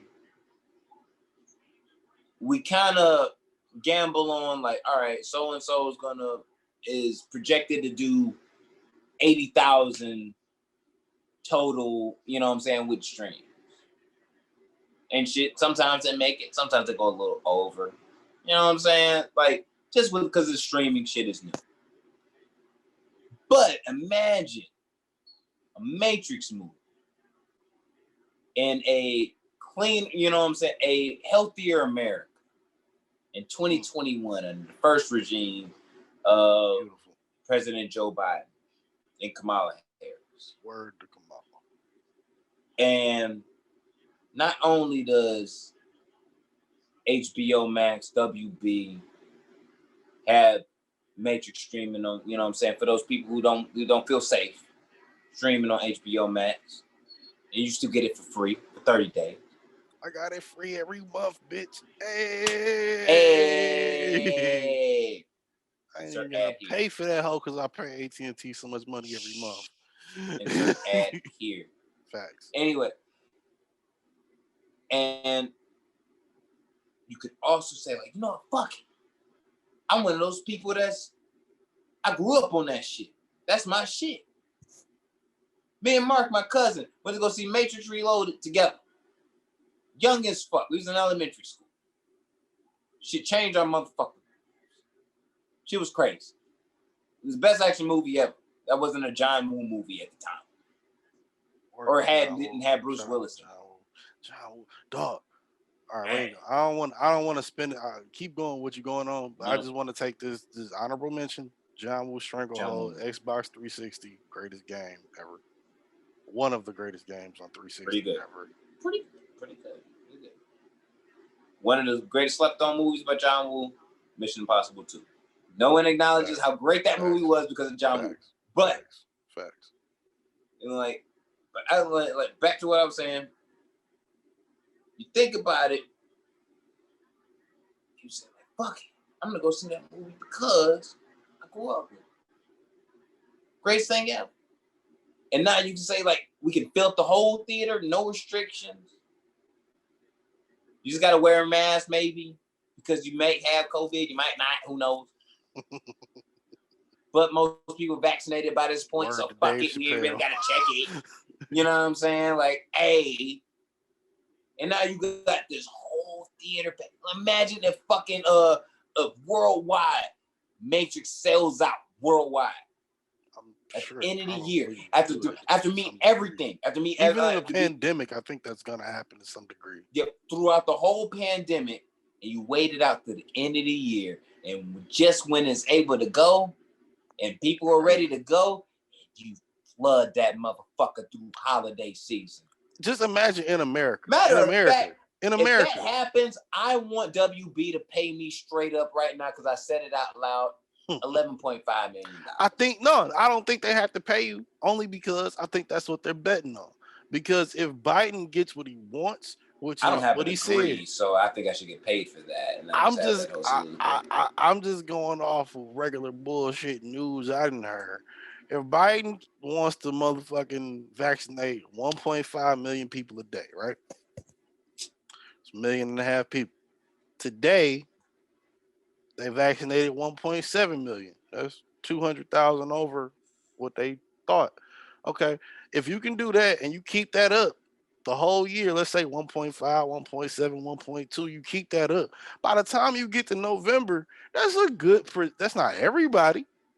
Like I said, it's 300. It's 360, 70 million people in America. It's 365 days in a year. 60, 70%.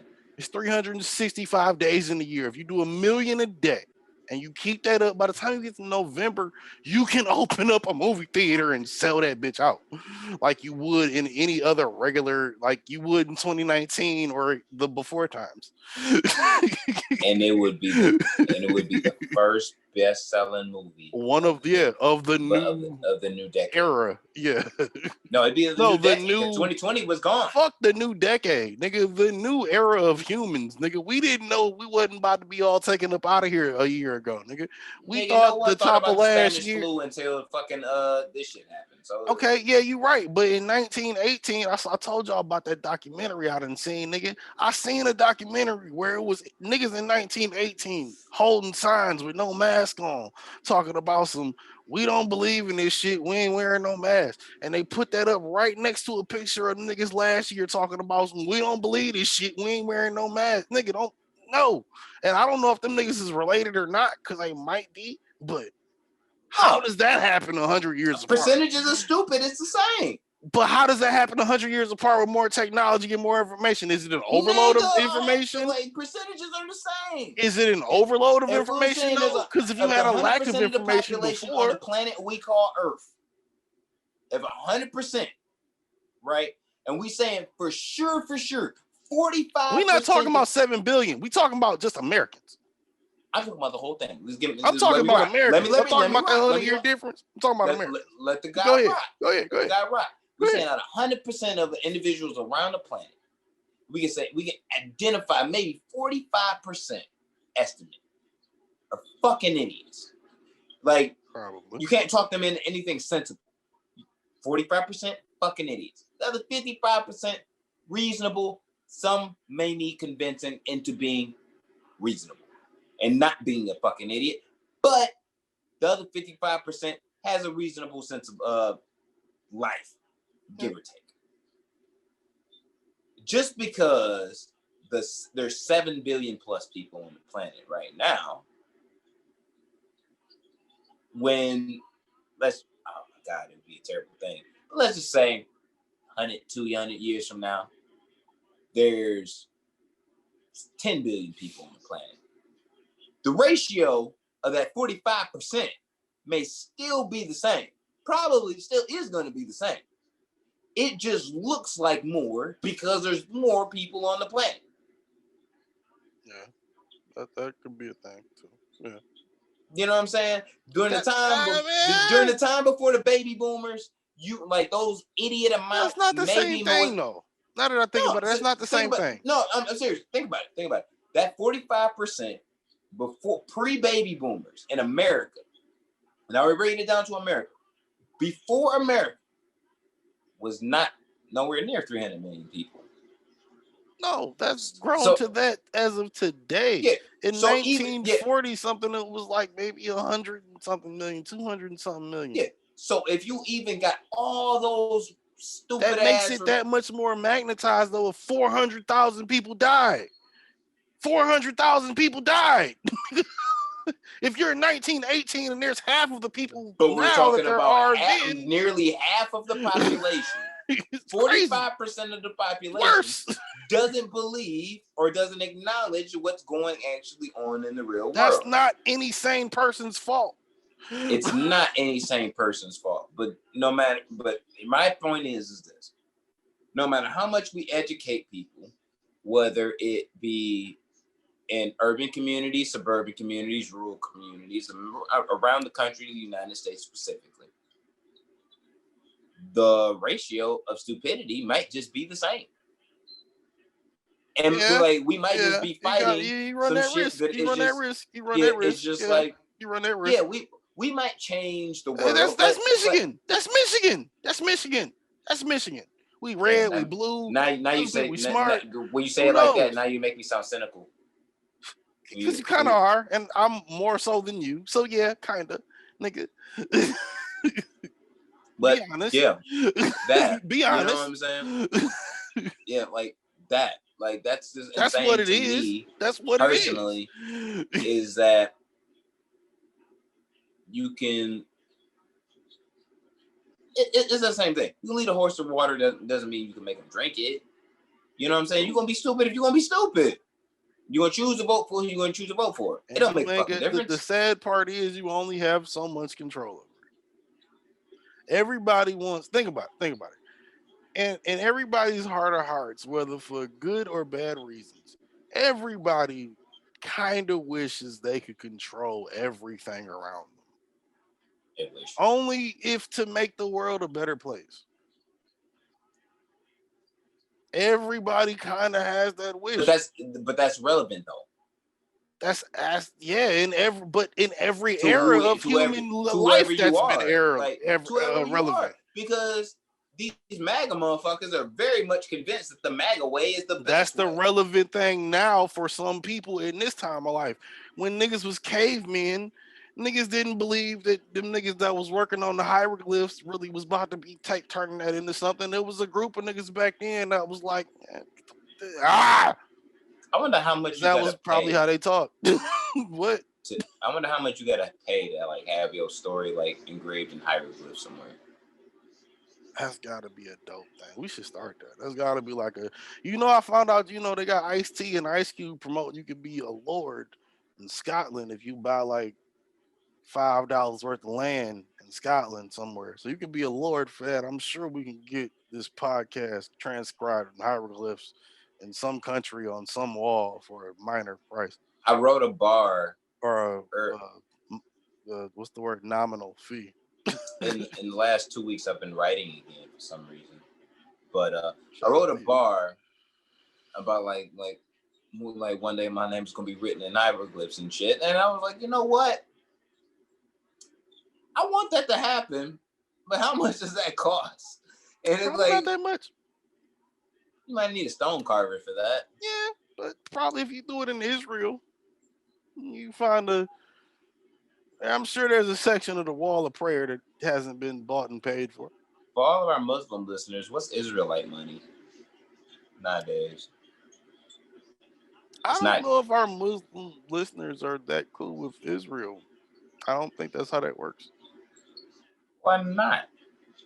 Because a lot of people from Israel. You the one that hate the Jews. I love the Jews, the Chaldeans, and the Muslims, and the Christians. You are the one that nigga. And there's documented proof of you hating Jews. Jays. They're not that word. They're Jays. No.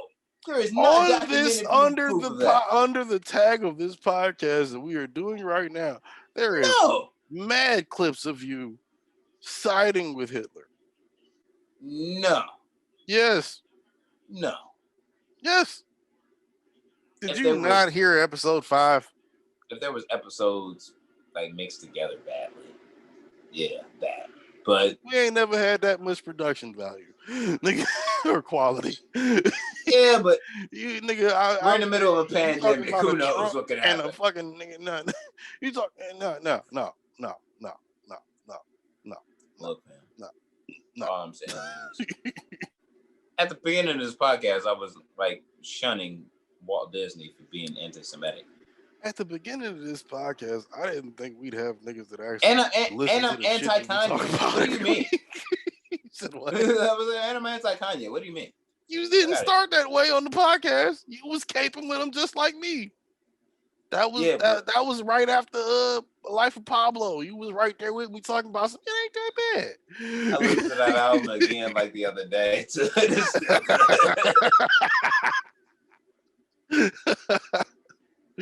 Shout out to Dirk. Shout out to Dirk for the video. I ain't seen it yet. I'll watch it. It's still a great song. It is. He still got great records. No, he don't anymore. No, you can't say it's records over. Aren't great that were already great just because you don't like how a nigga's acting. That's like saying Ignition isn't a good song just because R. Kelly peed on people. It's still a good song. It's hard to not listen to because he peed on people. That's not how that works. You know what? No, we're not gonna touch this conversation because the only reason you're saying this conversation right now is because I'm gonna punch you in the fucking face. T.I. and Tiny.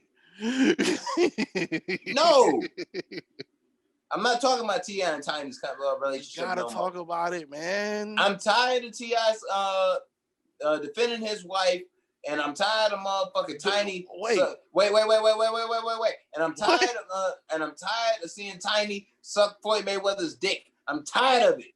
I'm done. When did you ever see that? I missed that video.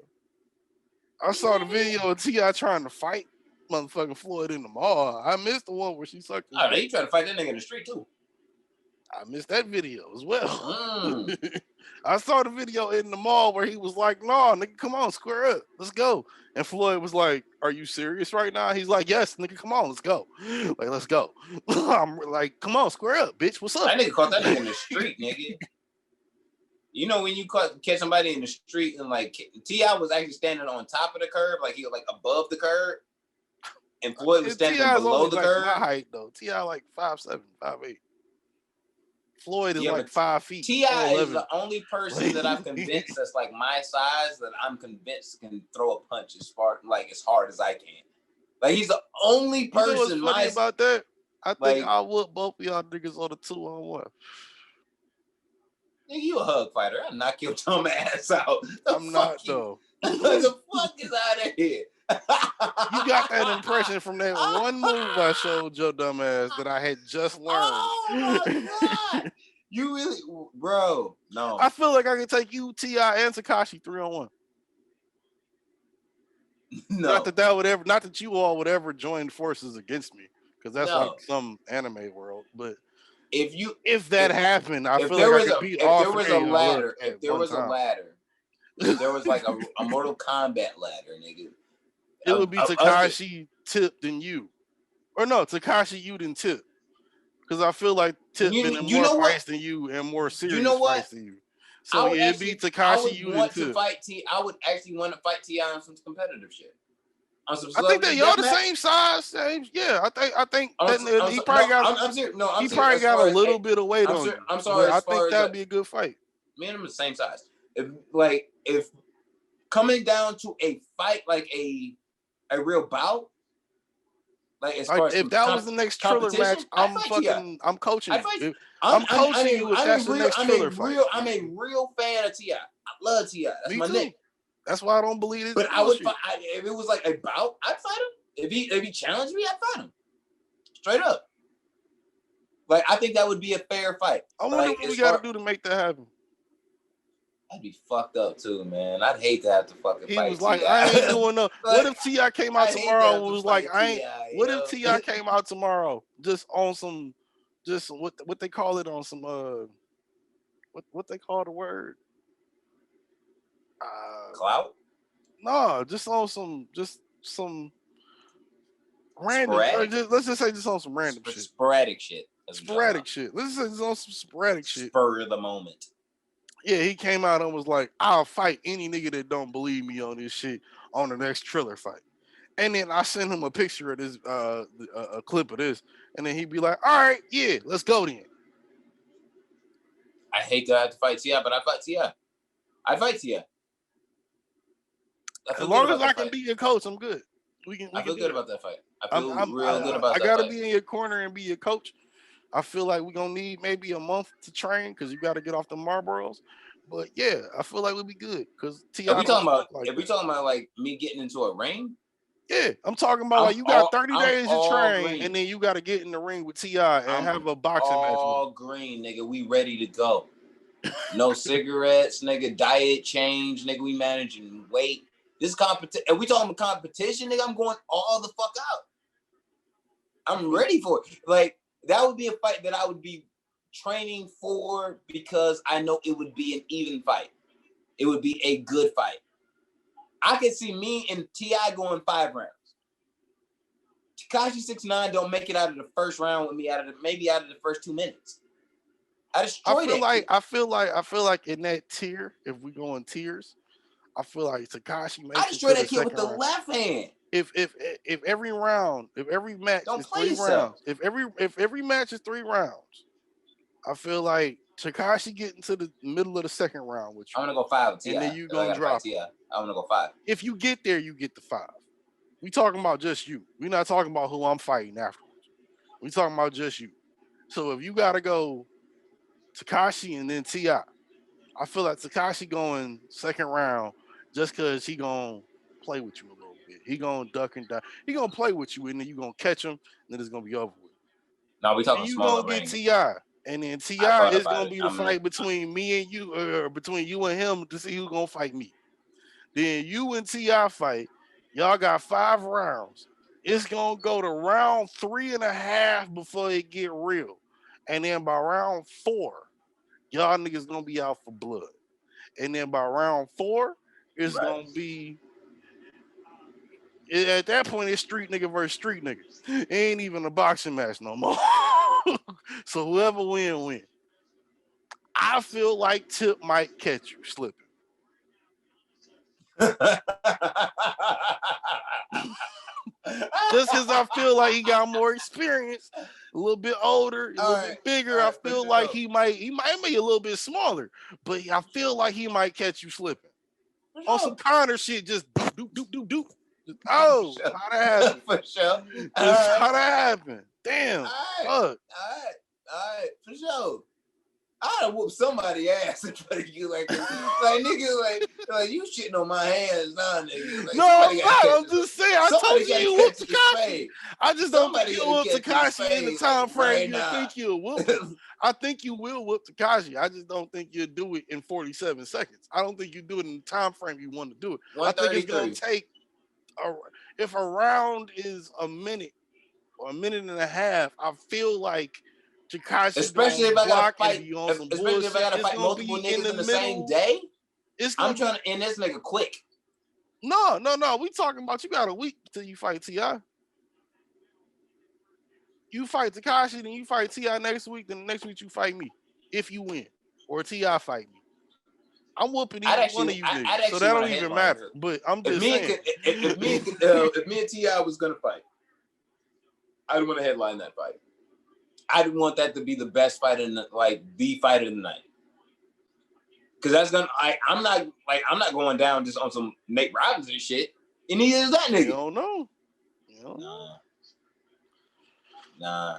But I guess we should stop beating around the bush. Do you believe any of this bullshit, man? I don't invest myself in T.I. or Tiny's business as a married couple, and I hope that they would not invest themselves in other people's business as a married couple. That is a real nigga answer I've ever heard. Out of every comment I've seen on Instagram and Twitter, out of everything I've heard and talked to people about, that is the realest answer I've heard. I think it's, but you know what? I would say I appreciate that, because that kind of confirms my thought about myself as a real nigga slightly, like without tooting my own horn, because I've thought about it in the sense, because I remember that we was talking about Kwame getting out, being pardoned by Trump and shit. Shout out to Kwame. And I remember when the whole shit went down with Kwame in the beginning, before the shit really got hot for real. Niggas was all up his ass. Oh, he's fucking Kareem Beatty and shit. No, I'm like, who the fuck cares, bro? Like, that's not, like, we was talking about that shit. I don't think we should compare. Considering what T.I. I don't think we should compare him to Kwame in this instance. No, I'm just saying. Just saying.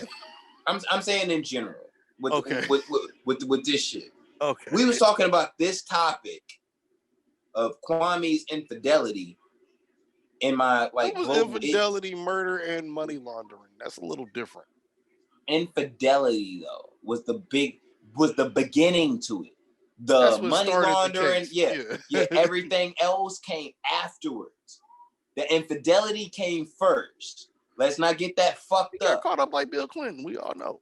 Exactly.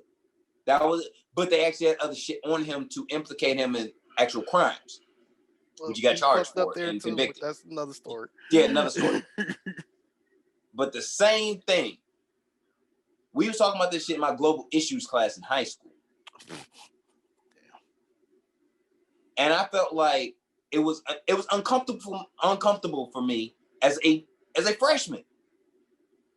Because I felt like, without my parents saying shit to me, without anybody saying shit, or an OG, a big homie, my big brother, nothing. Nobody said anything to me. It was just like a feeling in my soul, like, I don't feel like I should really have an opinion about this, because this is like somebody's family life that I don't know nothing about. You don't know nothing about. And if we gonna keep it a beam, if we gonna keep it a stream beam, my nigga, in court, a conversation between a married couple isn't admissible in court. So there is some. When you say a conversation, what do you mean a conversation? Does the conversation have to be documented for it to be admissible in court? Or are you saying just a regular conversation? Like the conversation we're having right now, if it wasn't been recorded, it wouldn't be admissible in court if we were married? You couldn't testify against me, not unless you wanted to testify against me. Pause. In that situation. Tyler would never do that, even if he's wrong. So, even if, like, all right, let's just say me and my wife, right? Right. We going through some shit hot over here. We got to go to court. She done witnessed me to a crime of whatever the case may be. And they know that she's involved with me in the crime. They have done in the past with T.I. and Yeah. And what they could do is have her testify against me, because they know something about her. Isn't that why Tiny went to jail? Because she wouldn't testify against that nigga when they got caught up with some drugs? Yes. They both got caught up with like pills and Molly, and then she was like, yeah, I'll just sit down for a minute. And then T.I. had to go back on a probation violation. On a year. Yeah, but it would have been more had she not taken the charge she took. So she was like, yeah, I'll eat that. And she sat down for like a year. She took the charge for him. Yeah. Because he would have went down. It would have been worse for him. Yeah, he would have took the big boy. So that shit would have been over for him. You know he would have been in there for like if 12, 15. If me and my wife get into, you know what I'm saying, or in the midst of some shit, right? She in the midst of it. As a matter of fact, let's make this shit bigger. Me, you, George, Joker, we all into some shit. Let's make it that. But she knows she plays a part, right? And the implication of me, just me alone, not y'all, just me, could just be, are you going to testify against your husband or not? Because if not, you gonna do a piece and he gonna do a piece. But if you do, he gonna do the whole piece. I feel like if all that, let's say, you know what I'm saying? Let's say, but realistically, and it like a conversation, whether through, and this is actually law, through email, text message, written word, or actual fucking recorded statement between a married couple is inadmissible in court without the consent of said spouse willing to testify. That's some shit I do know. And that is exactly why the Italian mafia used to be a one big family. Because hey, my wife know your wife, and they all know what's going on to some degree. They ain't know everything, but they all know they all got some similar experience they can bond on.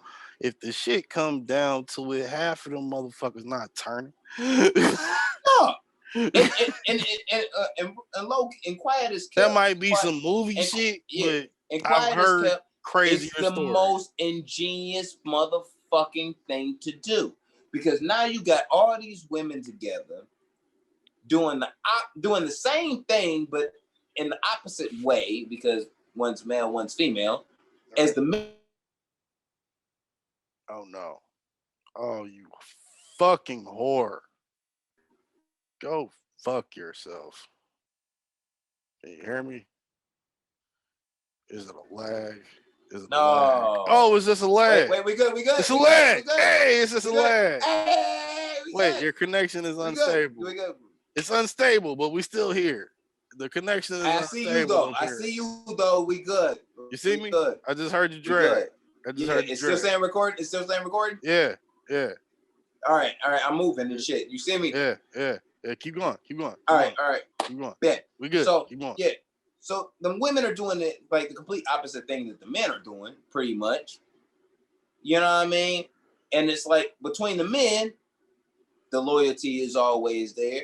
And naturally, with the women, with any human instinct, if you got shared experiences with the same people that you're around, you're going to be like, yo, I feel comfortable with so-and-so. Right. Because that chick and gone through the same thing that I'm going through with, you know what I'm saying, my husband or whatever the fuck. You know what I'm saying? Like, they going through the same shit together. So, yeah, naturally, when shit hit the fan, even if one of them decided that they wanted to probably snitch, it's like, yo, all my friends would look at me like I'm a terrible fucking person, like I betrayed the family. Because you was in the family. And I snitched. We chilling each other, we all had doing an agreement, tails and all types of even other amongst shit, the women had an agreement amongst themselves, the men had an agreement amongst themselves. You know what I mean? It was a thing. Right. It was everything was the same. The children were obviously void as much as possible. As much as possible until you become of a certain, you know, before you like maybe 7 or 8, you don't really notice what's going on around you. Did you watch the story about John Gotti and his kid? Which one? John Gotti Jr. I feel like I did watch that. I think I watched a docu-series about him. I think I watched his son talking about his dad. And about the reason why he wanted to get out. I think I saw that on YouTube like a couple years ago. Did you watch the movie with John Travolta? I heard it was garbage. No. But I heard Capone was garbage. You know why? And then I saw clips of Capone and I was like, maybe. But then I saw the rating for Capone, and Capone's rating was 1.5 stars. I want to watch both, but I heard they're terrible gangster movies. Huh? You want to do a review for Capone next week? Let's do it. I was thought about watching that movie. Let's do it. All right, we're gonna do that. It's got 1.5 stars on Amazon Prime. I swear to God, I saw the fucking 1.5 stars like, earlier last year, and I thought it was gonna be the greatest thing ever. But everyone was telling me it was trash. And now I heard like, the trailer was like the best part of the movie. Look, I'll say this about Gotti. If you are a nigga like myself, once again, who's a connoisseur of positive and negative criminal behavior and histories, if you a connoisseur of or a historian of Gotti, of John Gotti, it wasn't shit in there that you didn't know. And when shit in there that you didn't That's another reason I didn't think I needed to watch it, because I already know the basics of Gotti. And it was nothing in that bitch that was like, oh shit. That was done in a way it's not that impressive to me, is it? I don't understand why it's that impressive to niggas outside of the fact that he was a fucking egomaniacal nigga that got some power. He was the Trump of the fucking mafia world. Did you see the Gambino movie? Which one? The one with fuck, what's my man's name? Dude that played I swear they made a couple in different. I think ways. It was dude that played shit, Carlito's Way in the second Carlito's Way. Rise to Power. John Leguizamo? No, Carlito. Carlito was Al Pacino. And the second one, Rise to Power, the one that had P. Diddy in it. And I didn't see two. Mario Van Peebles. I didn't see two. I just saw one. Oh yeah, see two. All right. Damn. Jay Hernandez. There you go. Jay Hernandez. I think, yeah, that one that had Jay Hernandez playing John Guy. I think that was him that played him. I might be wrong. I don't know. But yeah, we can definitely do the Capone review next week. I mean, not John Gotti, but it was a Gambino movie. But that Gambino movie was trash, but it was fire in the sense of an indie movie because it really didn't happen anywhere outside of the bar. Right. And it kind of like one of those one-room joints. It was like a Reservoir Dogs. I love movies like that. Had like it was like Gambino style, where it's like it's one movie. Everything kind of happened in this one fucking room at this one fucking time during this one fucking heist type shit, and it was like his whole rise to power and him becoming the head of the Gambino family. It was like one of them type joints. I saw it on YouTube, like it was years ago. You gotta shoot me that.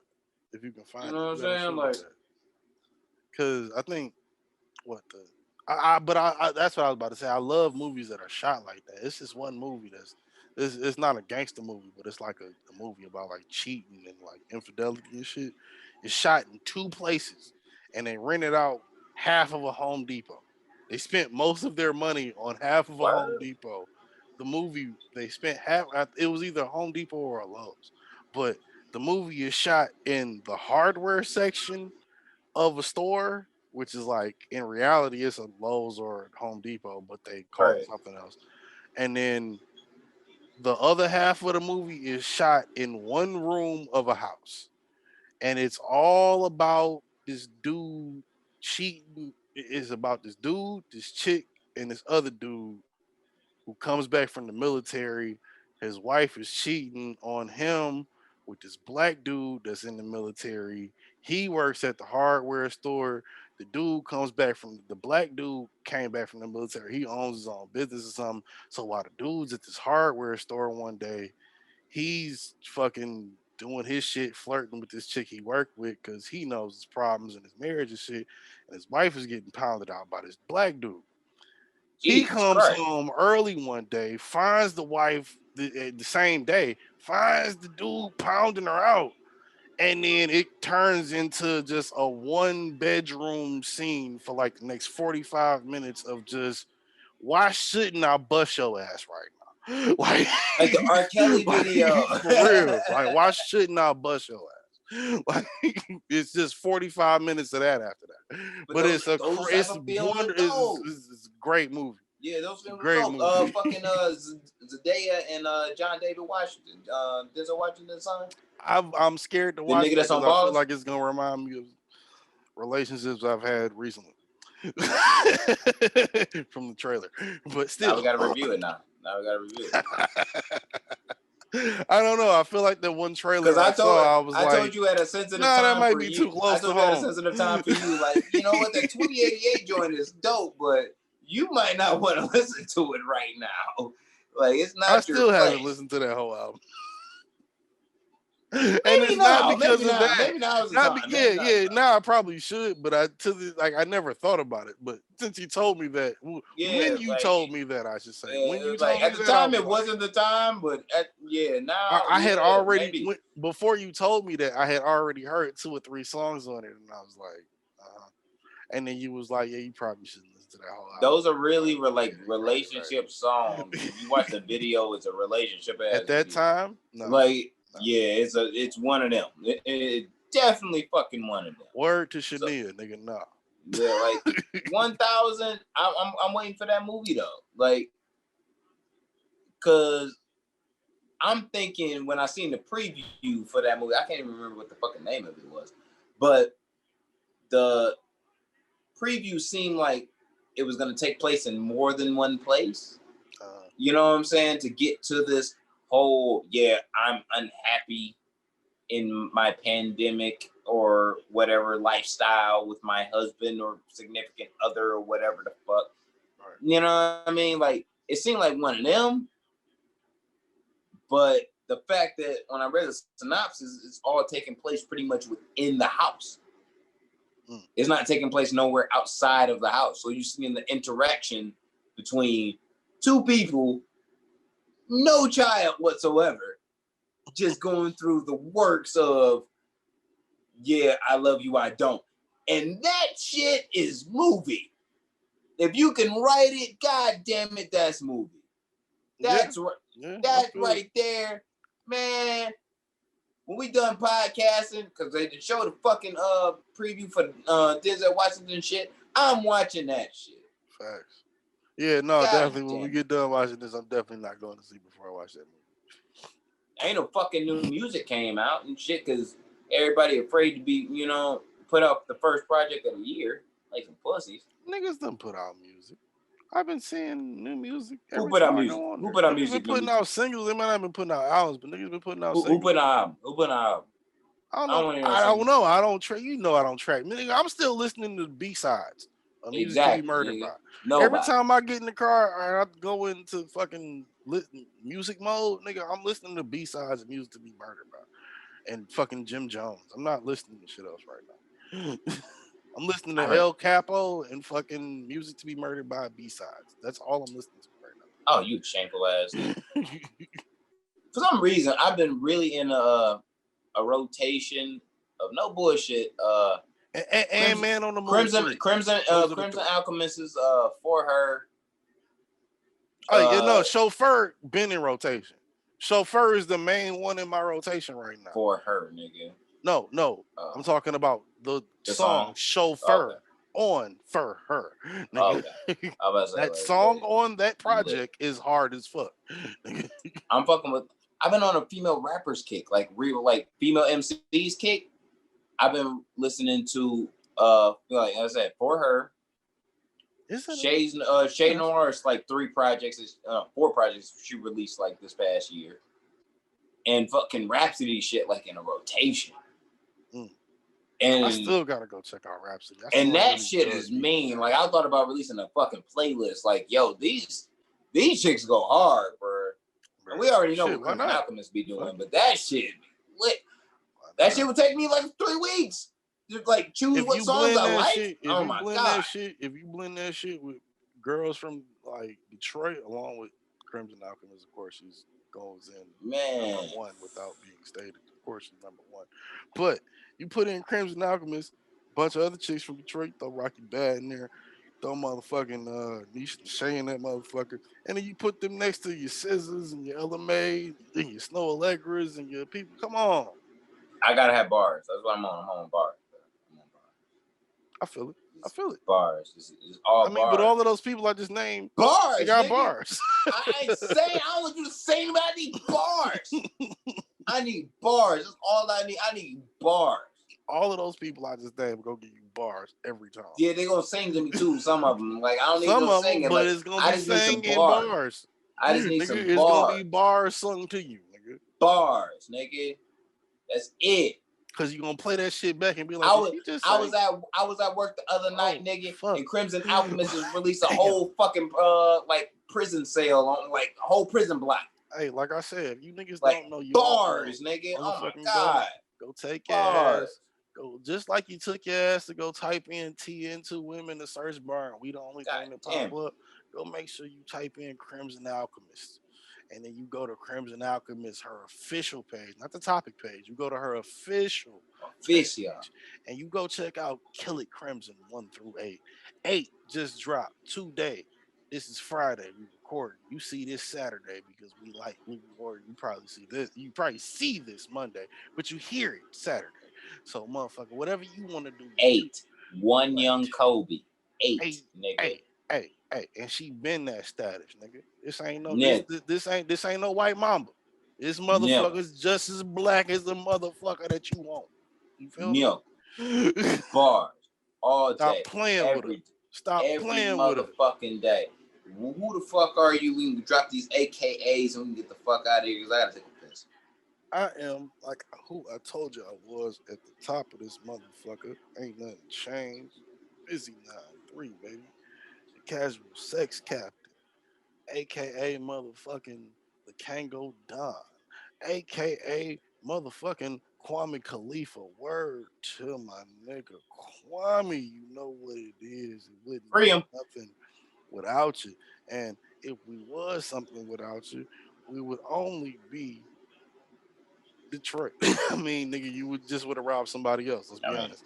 AKA the Carolina Toe Sucker. AKA Young Busy Slice. R.I.P. Kimbo. AKA Young Busy Terrence. I will fart on you in your fucking face. He is Philip. I'm thinking about getting t-shirts because South Park just released some merch. Word to Comedy Central and Matt and Trey. Send it back. AKA Mr. Fact Check Yourself, because I always say something inflammatory on purpose by accident. AKA Mr. Liddy Two Titty. Why? Did you freshen them bag of new fitties? And that is true, but I believe there is something else attached to that we should tell them, and that is. Because you clean, sir? I am clean than a motherfucker. That's your mama, your daddy, and your bald-headed granny. AKA Mr. Fago with no ice. AKA Mr. Run to a motherfucker face. That is no beast mode. I am just a beast. AKA Busy Waldorf, because I spit on you from the nosebleeds while your grandparents watch you bomb at Little Caesars. If they have a heart attack, that's on you. Your art shouldn't be so trash. AKA Mr. My Pullout Game Strong. Stay 6 feet when I bust Corona is still around, and I dare you to fuck up my record. You will not, because I will use rubber, even if I tell you I don't. I know how to pull out. And it's consensual either way. Let's just put it like that. AKA Mr. Uninformed, because sometimes I like to hear myself talk. The sophisticated Jew, Mr. Throw the whole bitch away. Busy Soul J, little big shot, the busy, the tiki towards Nazi daughter, Slayer. You know what it is. Muhammad motherfucking Clay. Muhammad motherfucking Clay. I'm sorry. The walking. Where your Kofi at, nigga? You bitch you. I ain't rocking with Malcolm in Miami, fam. You feel me? I knew what this was when I showed up. Hey, Busy Wallace. Sam Cook ass nigga. Right. Don't tell nobody though, because I'm Busy Wallace. Because I'm dark like Ben, somewhat. I'm a little bit lighter, but I'll slap you like she on some light skin shit. The distinguished degenerate, you know what it is, and you and my personal favorite. If you don't know, you won't know. I hesitate to tell you again. I'll ask Pusha or Steven Victor to tell you for me. GFG baby, HSMG. TN2M 793 Captain Dr. Science. You know what it is. This ain't no lab coat, bitch. This real. Oh, good for you. With your non-lab coat, sir, and your white hoodie and shit with $100 blue science notes is science, nigga. Don't get it twisted. You never been a science class. Shut up.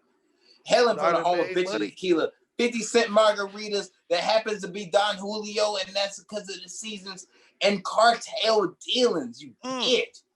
A1 on the mic, motherfucking Jose Ortega, aka Joe Bonanno, smoking Cohiba blunts at the Copacabana.